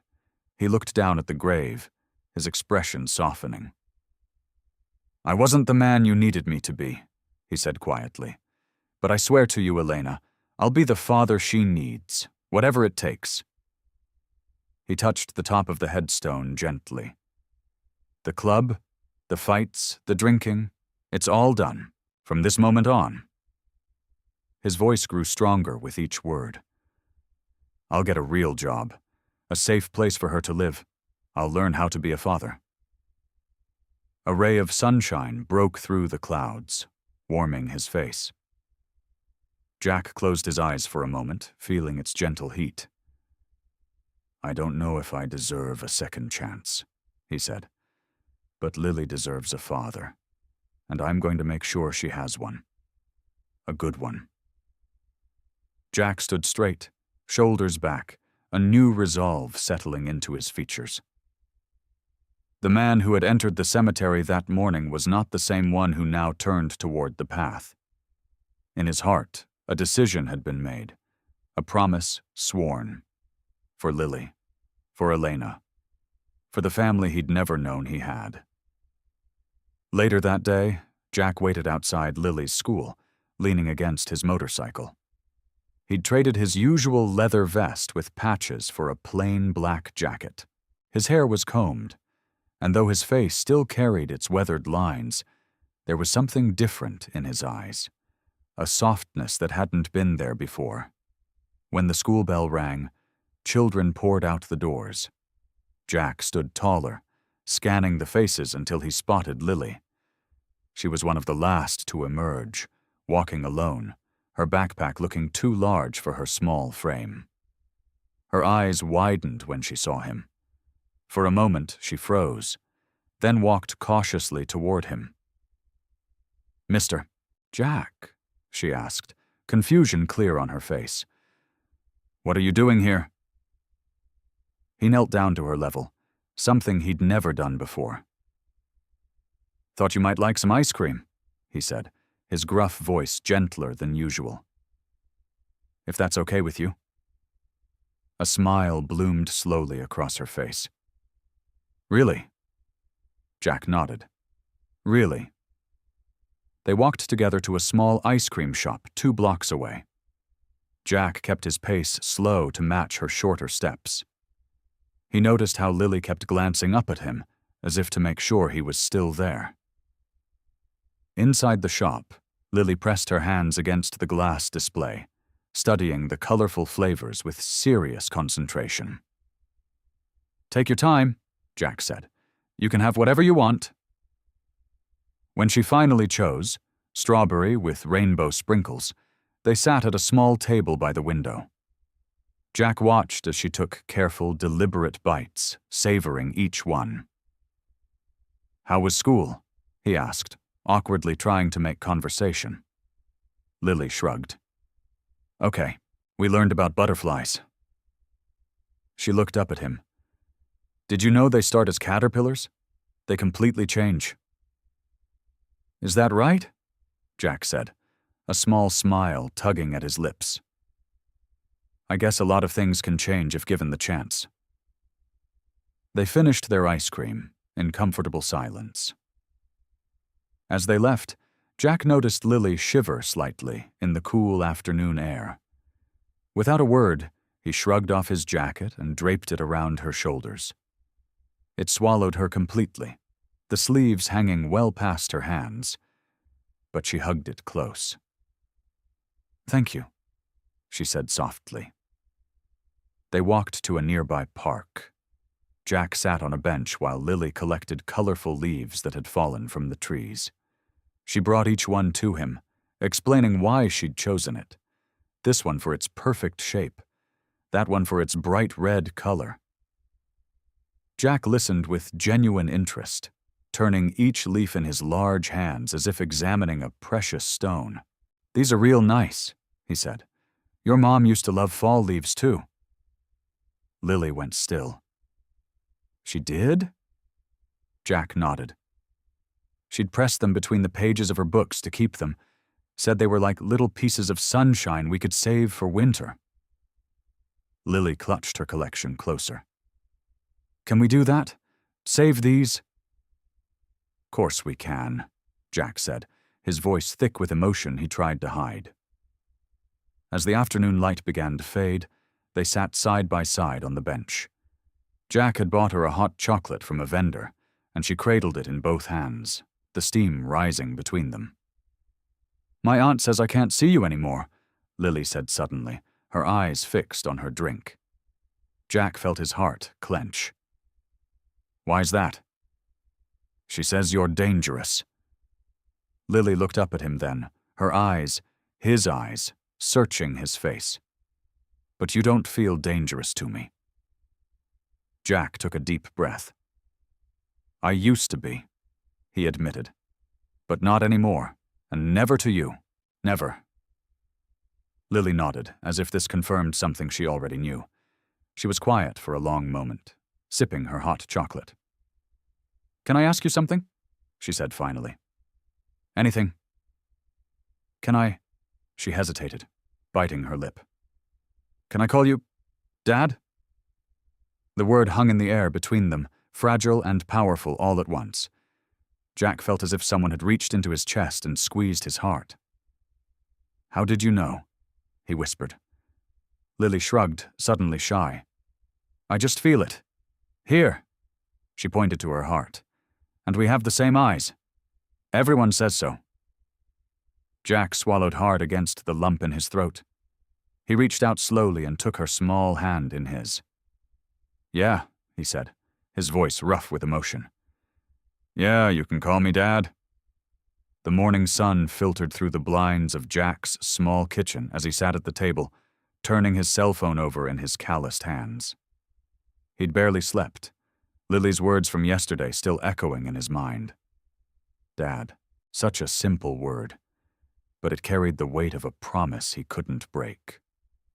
Jack scrolled through his contacts, pausing at names that belonged to another life. Brothers from the club who had ridden at his side for years. With a deep breath, he pressed call on the first name. Hammer, the club president. Jack, Hammer's gravelly voice answered. Where you been, brother?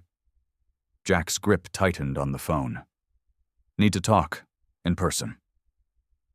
An hour later, Jack pulled his motorcycle into the parking lot of a roadside diner far from town. The familiar rumble of Harley engines approached as 3 bikes pulled in beside him. Hammer, a mountain of a man with a gray-streaked beard, clasped his shoulder in greeting. 2 other members, Diesel and Ripper, nodded silently. Inside the diner, they claimed a corner booth.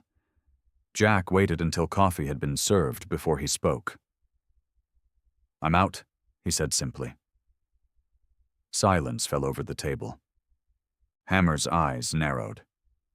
That right? He stirred his coffee slowly.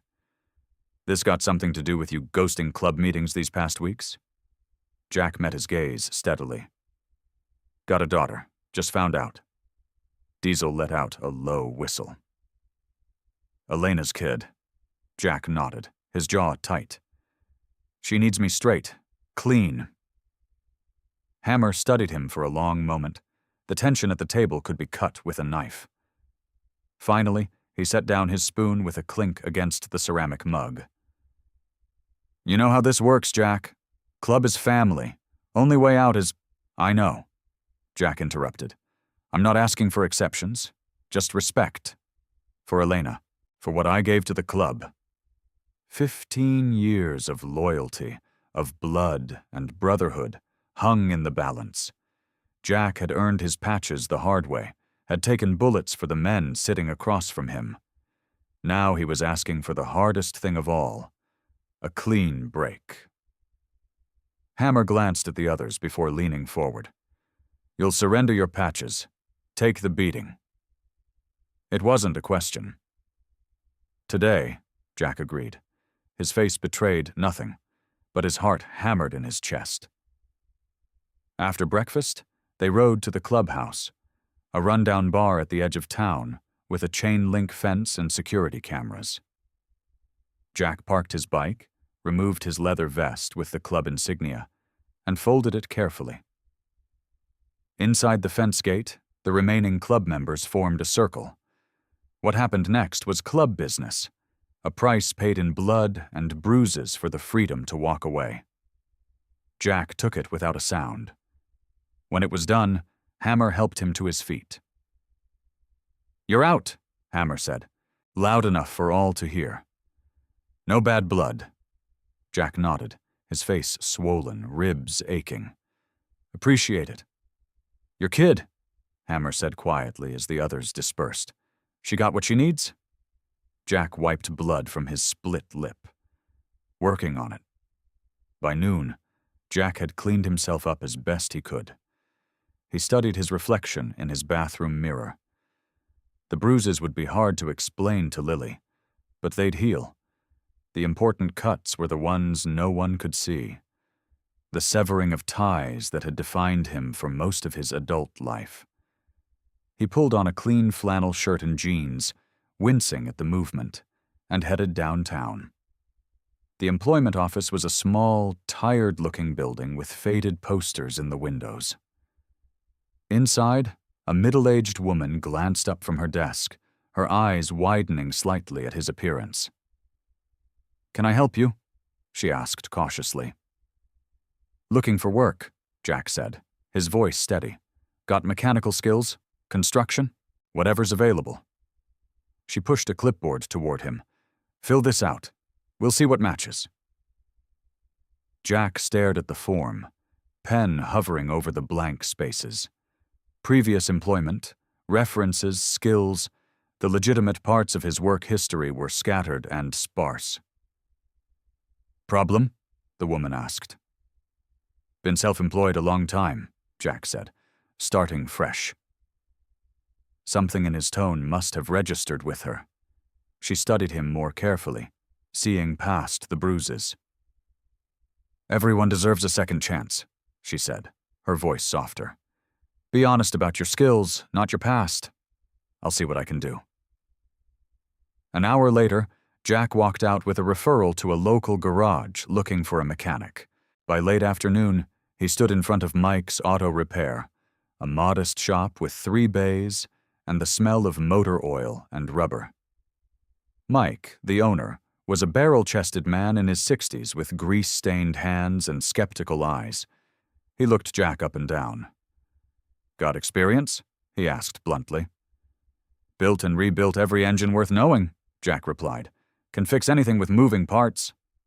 Mike grunted. Show me. He led Jack to a dismantled motorcycle engine on a workbench. Jack rolled up his sleeves and got to work, his hands moving with the confidence of decades of experience. 30 minutes later, Mike nodded with grudging approval. Monday through Friday, 8 to 5.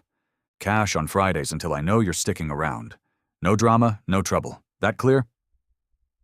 Jack extended his hand. Crystal. They shook on it, a simple gesture sealing Jack's first step on a new path.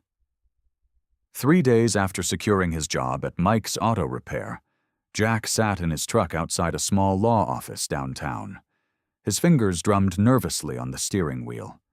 The building looked nothing special, just a converted house with a modest sign reading Franklin Legal Services near the door. Jack checked his appearance in the rearview mirror.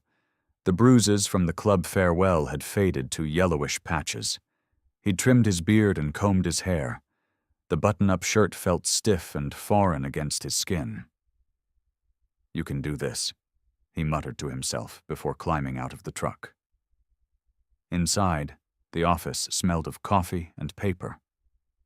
A young woman at the front desk looked up with a practiced smile. Do you have an appointment? Jack Mercer, 11 o'clock with Ms. Franklin. The receptionist nodded. Have a seat. She'll be with you shortly. Jack perched awkwardly on the edge of a leather chair, too big for the small waiting room. His weathered hands looked out of place against the glossy magazines on the table. Minutes crawled by.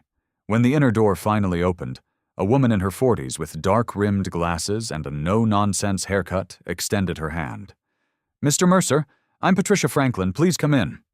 Her office was tidy but warm, with framed diplomas and family photos sharing space on the walls. She gestured to a chair across from her desk. So, she said, opening a notepad. You mentioned on the phone this is about a custody matter? Jack cleared his throat. My daughter. She's 8. I only recently found out about her. Ms. Franklin's expression remained neutral. I see. And the mother's situation? Deceased. 5 years ago. Jack's voice roughened. My wife. I didn't know she had a child before she died. Ms. Franklin leaned forward slightly. That's unusual. Who has custody of the child now? Her aunt. Elena's sister. But she's not taking care of her right. Lily's hungry most days. Clothes don't fit. House is a mess. Jack's hands clenched involuntarily. The aunt doesn't want her. Just keeps her for the government checks. The lawyer made notes, her pen scratching quietly. And you can establish paternity? Jack nodded. Got birth records. Letters from Elena explaining everything and... He hesitated. We look alike. Same eyes. Mr. Mercer. Ms. Franklin said carefully. Family court considers many factors in custody cases. Biological connection is just one. They'll look at your living situation, employment, criminal history. Got a job, Jack interrupted. Mechanic at Mike's Auto. Clean place to live. And your history? Jack met her eyes directly. Been in some trouble. Nothing recent. No violent crimes. But I won't lie, I've got a record. Miss Franklin tapped her pen against the notepad. The court will conduct a thorough background check. Any substance abuse issues? No drugs, used to drink, don't anymore. Any documentation of your relationship with the child so far? Jack reached into his jacket pocket and pulled out his phone. He scrolled through photos. Lily on the bicycle he'd taught her to ride. Lily smiling with ice cream. Lily reading a book he'd bought her. Been seeing her every day I can. Taking her food, school supplies, just being there. The lawyer studied the pictures, her expression softening slightly. These help, but we'll need more. Character references, proof of employment, housing stability. She pulled several forms from a drawer. This won't be easy, Mr. Mercer. Courts prefer to keep children with family members when possible. I am family, Jack said, his voice firm but quiet. I'm her father. Ms. Franklin nodded. Then let's get started. For the next hour, they filled out paperwork. Jack answered questions about his income, living situation, and plans for Lily's care. His large hands looked clumsy holding the pen, but he wrote carefully, determined to get everything right. What about the aunt? He asked finally. Will she fight this? We'll serve her with papers. Her response will tell us a lot. Ms. Franklin gathered the completed forms. Be prepared, Mr. Mercer. This process takes time, and it won't be easy with your background. Jack stood, extending his hand. Nothing worth doing ever is. As they shook hands, the lawyer held his gaze. We'll file these today. The first hearing will be scheduled within a few weeks. In the meantime, document everything. Every visit with Lily, every meal you provide, every school event you attend. Jack nodded. Thank you. Outside, the afternoon sun felt warm on his face. He stood on the sidewalk, watching as people passed by, ordinary folks living ordinary lives. For the first time in years, that didn't seem like such a bad thing. His phone buzzed with a text from Mike at the garage. Engine came in. Need you back by 2. Jack slid into his truck, a strange feeling expanding in his chest. He had a job to go to, a lawyer working for him, and somewhere across town, a little girl who called him Dad. It wasn't much yet, just paperwork and possibilities. But it was more hope than he'd felt in years. The next day, Jack pulled up to Lily's house with a bag of groceries. The morning air felt crisp and clean, carrying the scent of fallen leaves. He'd started coming by before school to make sure Lily had breakfast and a packed lunch. It was becoming their routine, a small patch of normalcy in both their lives. He was halfway up the cracked walkway when the front door flew open. Lily's aunt, Denise, stormed out onto the porch. Her thin frame vibrated with anger, wisps of graying hair escaping her messy ponytail. You! She shouted, pointing a bony finger at Jack. Who do you think you are? Jack stopped, grocery bag still in hand. Morning, Denise. Don't morning me. I got papers from some lawyer yesterday. Her voice carried down the quiet street. Custody papers? You think you can just walk in here and take her? Jack set the groceries down carefully on the walkway. I'm her father. Denise let out a harsh laugh. Father, where were you for 8 years, huh? Out riding with your gang? In and out of jail? I didn't know about her, Jack said, keeping his voice level despite the heat rising in his chest. And now you think you can play daddy? Denise crossed her arms. I've raised that girl since Elena died. Jack looked past her to the house. Peeling paint, broken gutter, toys left out in the rain. Raised her? She's hungry most days. Wears clothes that don't fit. Walks herself to school. We get by. Denise's face flushed red. Who are you to judge? A criminal? A biker? You think a judge is going to hand a little girl over to a Hell's Angel? Jack took a deep breath, forcing his hands to relax at his sides. I'm trying to do right by her. You're trying to take my check is what you're doing. Denise spat the words. Think I don't know about the money? Child support from the state? The screen door creaked, and Lily appeared behind her aunt, still in her pajamas, hair uncombed. Her eyes widened when she saw Jack. Dad, she said quietly. The word stopped both adults cold. Jack felt something crack open inside him at the sound of it. Denise whirled around. Go inside, now! But now, Lily. Denise pushed her back through the door. And don't you call him that. He's not your father. He's nobody. Jack took 2 steps forward. Don't push her. Or what? You'll hit me like you did those men they locked you up for. Show her what you really are? Denise's laugh was ugly. I know all about you, Jack Mercer. Elena told me everything before she died. Then you know I've changed, Jack said. People like you don't change. Denise's voice dropped to a hiss. I'm calling my cousin at social services. By the time I'm done, you'll never see her again. Jack stood very still, fighting the familiar rage that threatened to rise. He thought of Miss Franklin's warnings. One wrong move now could ruin everything. Lily needs stability, he said finally. Food, clothes that fit, someone who cares if she makes it home. And that's you, Denise sneered. The outlaw, playing house until you get bored and ride off again? I'm not riding anywhere. Jack looked her straight in the eyes. Not without my daughter. We'll see about that. Denise pulled her cell phone from her pocket. I'm calling the police right now. Tell them you're trespassing, harassing us. From inside, Lily's small voice called out. Aunt Denise, please.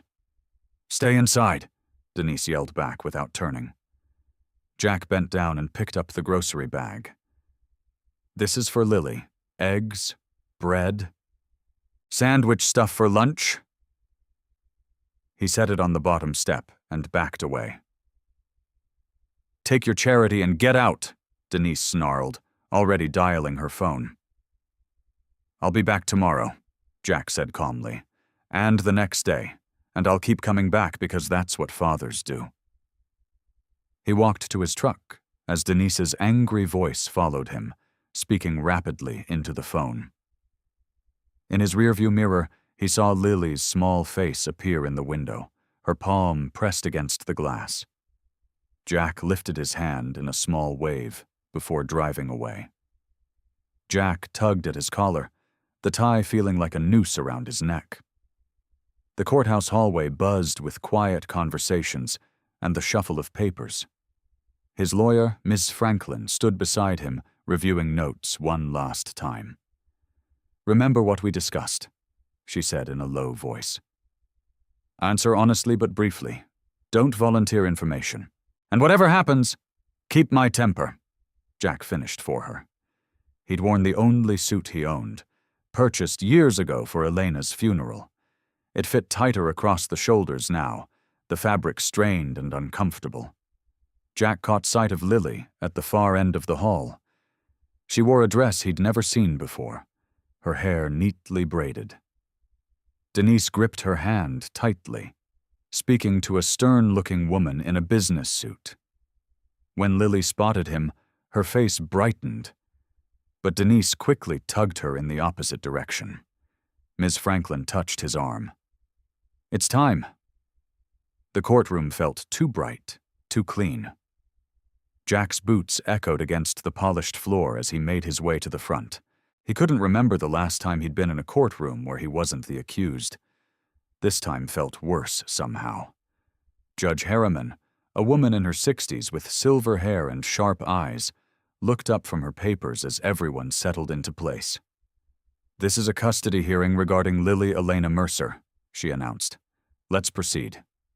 Denise's lawyer spoke first, a thin man with wire-rimmed glasses who painted a vivid picture of Jack's past. Words like violent offender, motorcycle gang, and abandonment filled the air. Jack kept his eyes forward, feeling the weight of every true statement landing like blows. The petitioner, Jack Mercer, the lawyer continued, has a documented history of assault charges. 3 arrests, 2 convictions. He has been associated with the Hells Angels Motorcycle Club for over 20 years. His work history shows frequent gaps of employment. Until 2 months ago, he had never even met the child. Jack watched the judge's expression remain neutral, giving nothing away. When it was Ms. Franklin's turn, she spoke of change, of redemption. She presented Jack's new job, his stable housing, his commitment to Lily. Mr. Mercer has maintained steady employment at Peterson's auto shop for 6 weeks, she explained. His employer speaks highly of his work ethic and reliability. He has arranged his schedule to accommodate school hours and has researched after-school programs in his neighborhood. The judge listened, occasionally making notes. When Ms. Franklin finished, she looked directly at Jack. "Mr. Mercer, please take the stand." Jack's throat felt dry as he was sworn in. The wooden chair creaked under his weight. "Mr. Mercer," Judge Harriman began, "why are you seeking custody of Lily now, after having no contact with her for 8 years?" Jack cleared his throat. "I didn't know she existed until recently. Her mother, my wife, never told me she was pregnant. I found out when I met Lily at the cemetery." "And why do you believe your wife kept this from you?" The question hit like a punch to the gut. Jack looked down at his hands, calloused, scarred from years of fights and work. "Because of who I was," he answered honestly. "The life I was leading wasn't safe for a child." "And what has changed since then, Mr. Mercer?" "Everything," Jack said.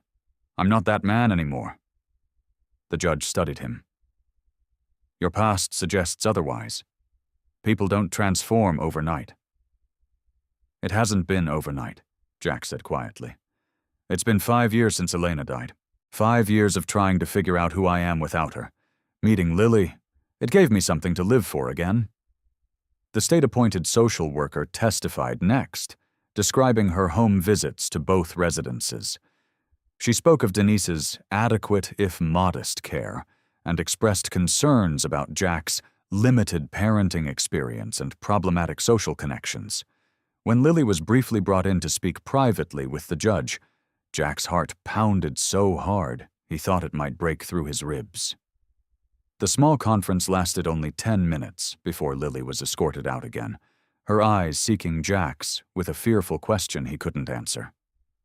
After closing statements, Judge Harriman removed her glasses and addressed the courtroom. "While I appreciate Mr. Mercer's recent efforts, 6 weeks of stability does not outweigh decades of concerning behavior. The biological connection is noted, but the best interest of the child must prevail." Jack felt the room tilt around him. Temporary custody will remain with Denise Porter, while Mr. Mercer continues to demonstrate consistent reform. Supervised visitation will be permitted twice weekly. We will reassess in 90 days. The gavel struck with finality. Across the room, Denise's face showed triumph, not relief. Ms. Franklin whispered reassurances that Jack barely heard. All he could focus on was the door where Lily had disappeared, now being led away by court officials to return to a home that had never truly welcomed her. The courthouse steps had emptied hours ago. Most people had gone home to dinner tables and waiting families. Jack sat alone as shadows lengthened across the concrete, his motorcycle parked at the curb like a silent companion. The parking lot had cleared except for a few scattered cars. The world continued on, while his had stopped cold. The judge's words kept repeating in his mind.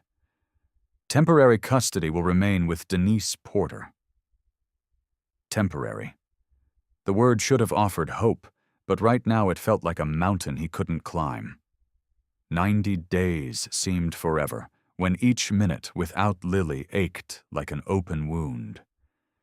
Jack pulled Elena's photograph from his pocket. the one with baby Lily. His fingers traced their faces in the fading daylight. "I failed you both," he whispered.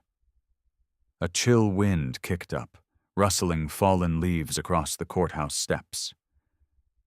Jack didn't move. The cold matched the emptiness spreading through him. What was the point of going home to an empty house?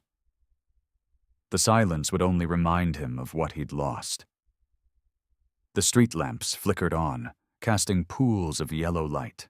Jack's shadow stretched long behind him. He thought of Lily's face when the social worker had led her away. She'd looked back at him with such confusion in her eyes, silently asking why he wasn't coming with her. The memory twisted in his chest like a knife. A security guard passed by, giving Jack a wary glance but saying nothing. Jack knew what the man saw: a tough-looking biker sitting alone, probably up to no good. The same judgment everyone had always made about him, the same judgment the court had made today. Maybe they were right. Maybe he was kidding himself thinking he could be a father. What did he know about raising a little girl? About school lunches and bedtime stories and helping with homework? His own father had been nothing but fists and fury before walking out for good.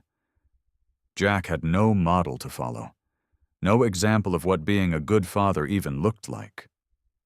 He rubbed his hands over his face, feeling the rough scratch of stubble. His thoughts wandered to the bottle of whiskey in his kitchen cabinet. It would be easy to fall back into old habits, to ride away and forget, to become the man everyone expected him to be. A car door slammed nearby, jolting Jack from his thoughts. A young father was buckling a little girl, maybe Lily's age, into a car seat. The man was saying something that made the child laugh, her whole face lighting up with it. The sound carried across the parking lot, bright and clear in the evening quiet. Jack watched them drive away, the child waving from the back window at someone Jack couldn't see. Something shifted inside him. He looked down again at the photograph in his hands. Elena had believed enough in the possibility of goodness to bring Lily into the world. She had protected their daughter the only way she knew how. Now it was his turn. The judge had given him 90 days. 90 days to prove he could be more than his past. More than a name in a police report or a file in a courthouse cabinet. Jack stood up slowly, putting the photograph carefully back in his pocket.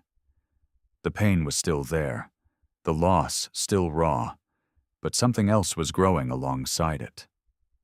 Determination. Purpose. He hadn't fought for Elena. He hadn't been there when she needed him most. But he could fight for Lily. He could show up every day, steady and reliable, until the courts and everyone else saw what Lily had somehow already seen in him: the possibility of a father. Jack descended the courthouse steps with a steadier stride than when he'd left the building hours before. The road ahead would be hard. He would need to distance himself completely from his old life, find better housing, build a record of stability that no one could question. But for the first time in years, Jack Mercer had something to fight for that mattered more than his pride or his pain. He had a daughter.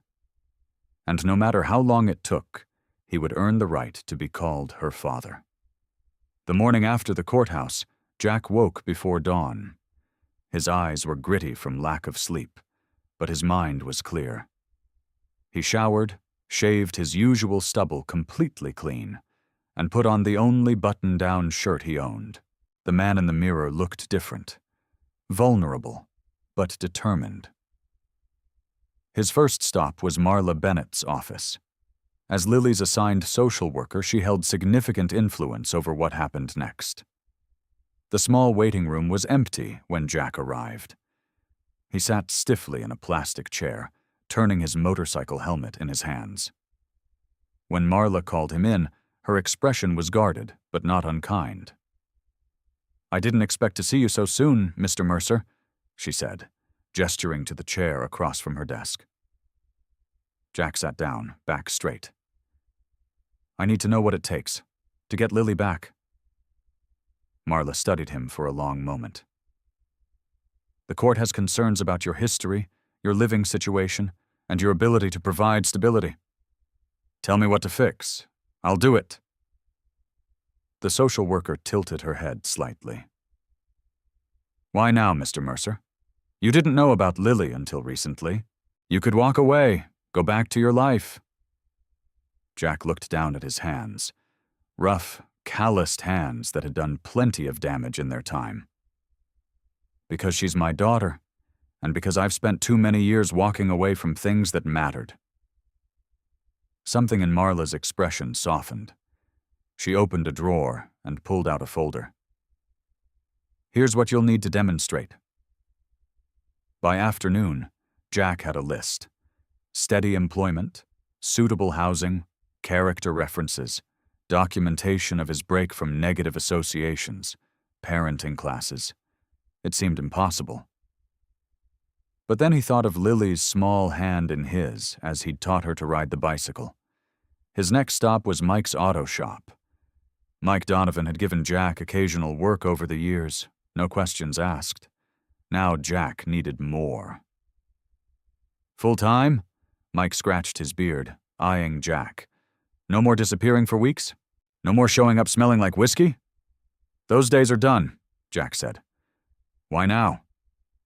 Jack hesitated, then pulled out the photograph of Elena and Lily.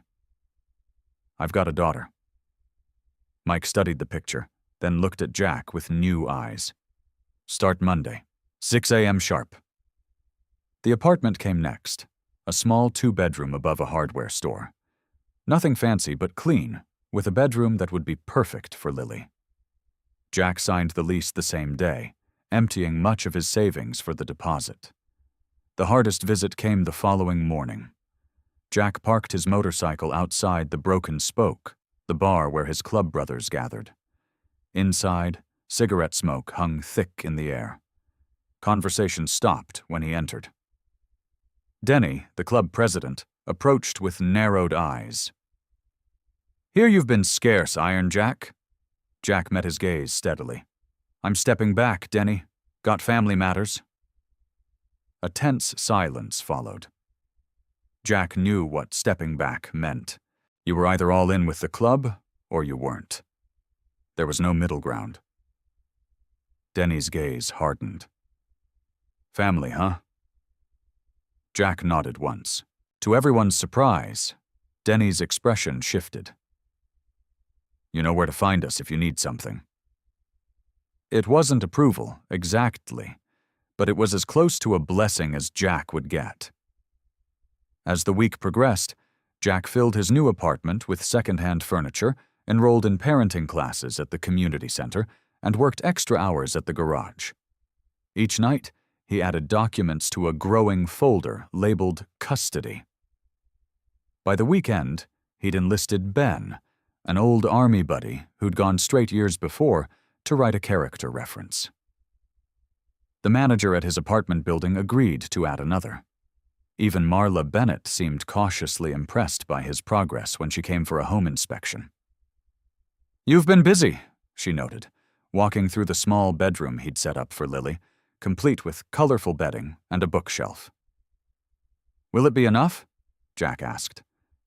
Marla's professional mask slipped just slightly. It's a start, Mr. Mercer.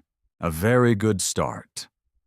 The night before the final hearing, Jack sat at his kitchen table reviewing everything with a focus he'd once reserved for motorcycle repairs and bar fights. His folder was thick now with pay stubs, references, certificates from parenting classes, and photos of Lily's room.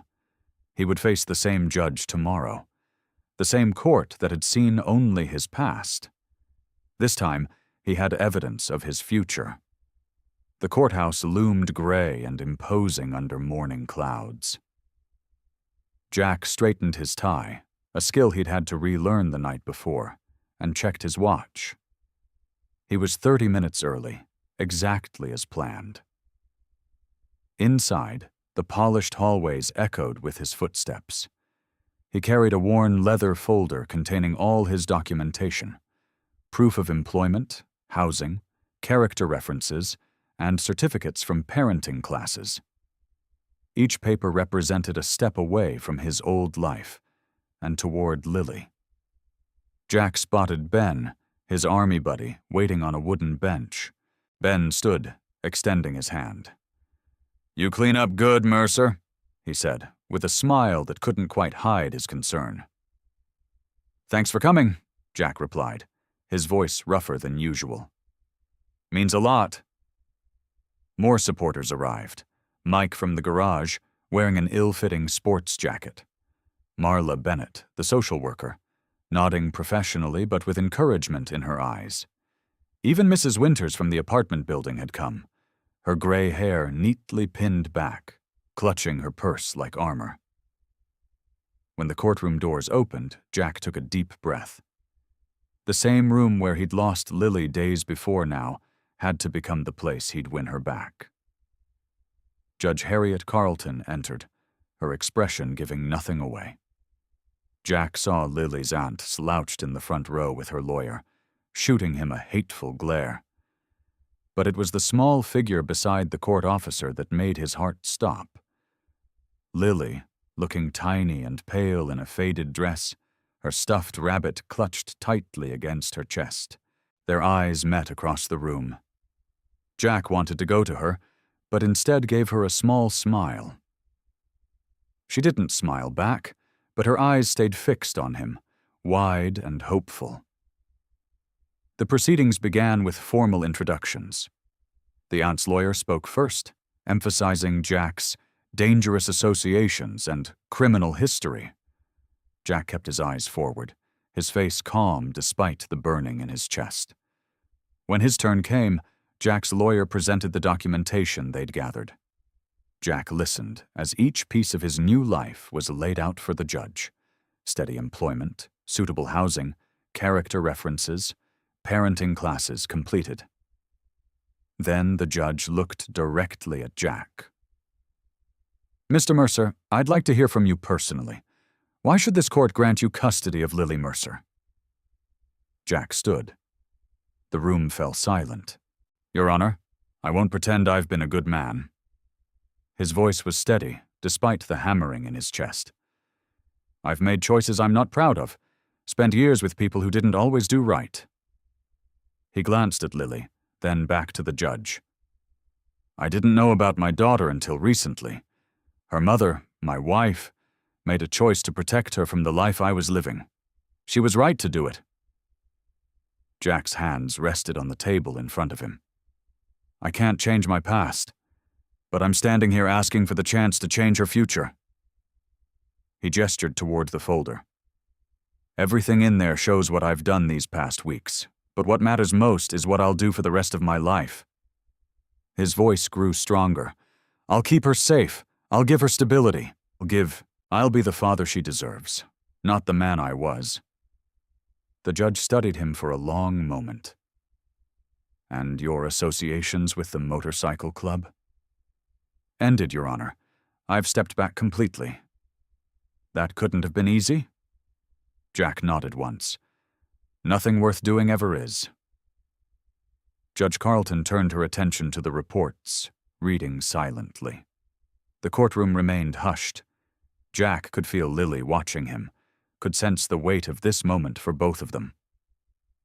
Finally, the judge looked up.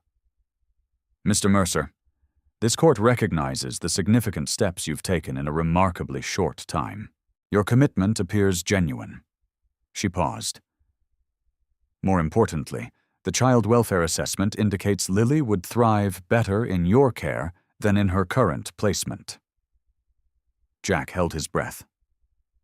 "Custody is granted to Jack Mercer, with quarterly reviews for the first year to ensure continued stability." The words hung in the air for a moment before their meaning fully registered. Jack closed his eyes briefly, his shoulders dropping with relief. The judge continued with additional instructions, but Jack could barely hear them. His eyes found Lily, who was looking at him with dawning understanding. He had done it. She was coming home. "I hope you like this story. Please share what's your favorite part of the story and where in the world you are watching from." Have a wonderful day.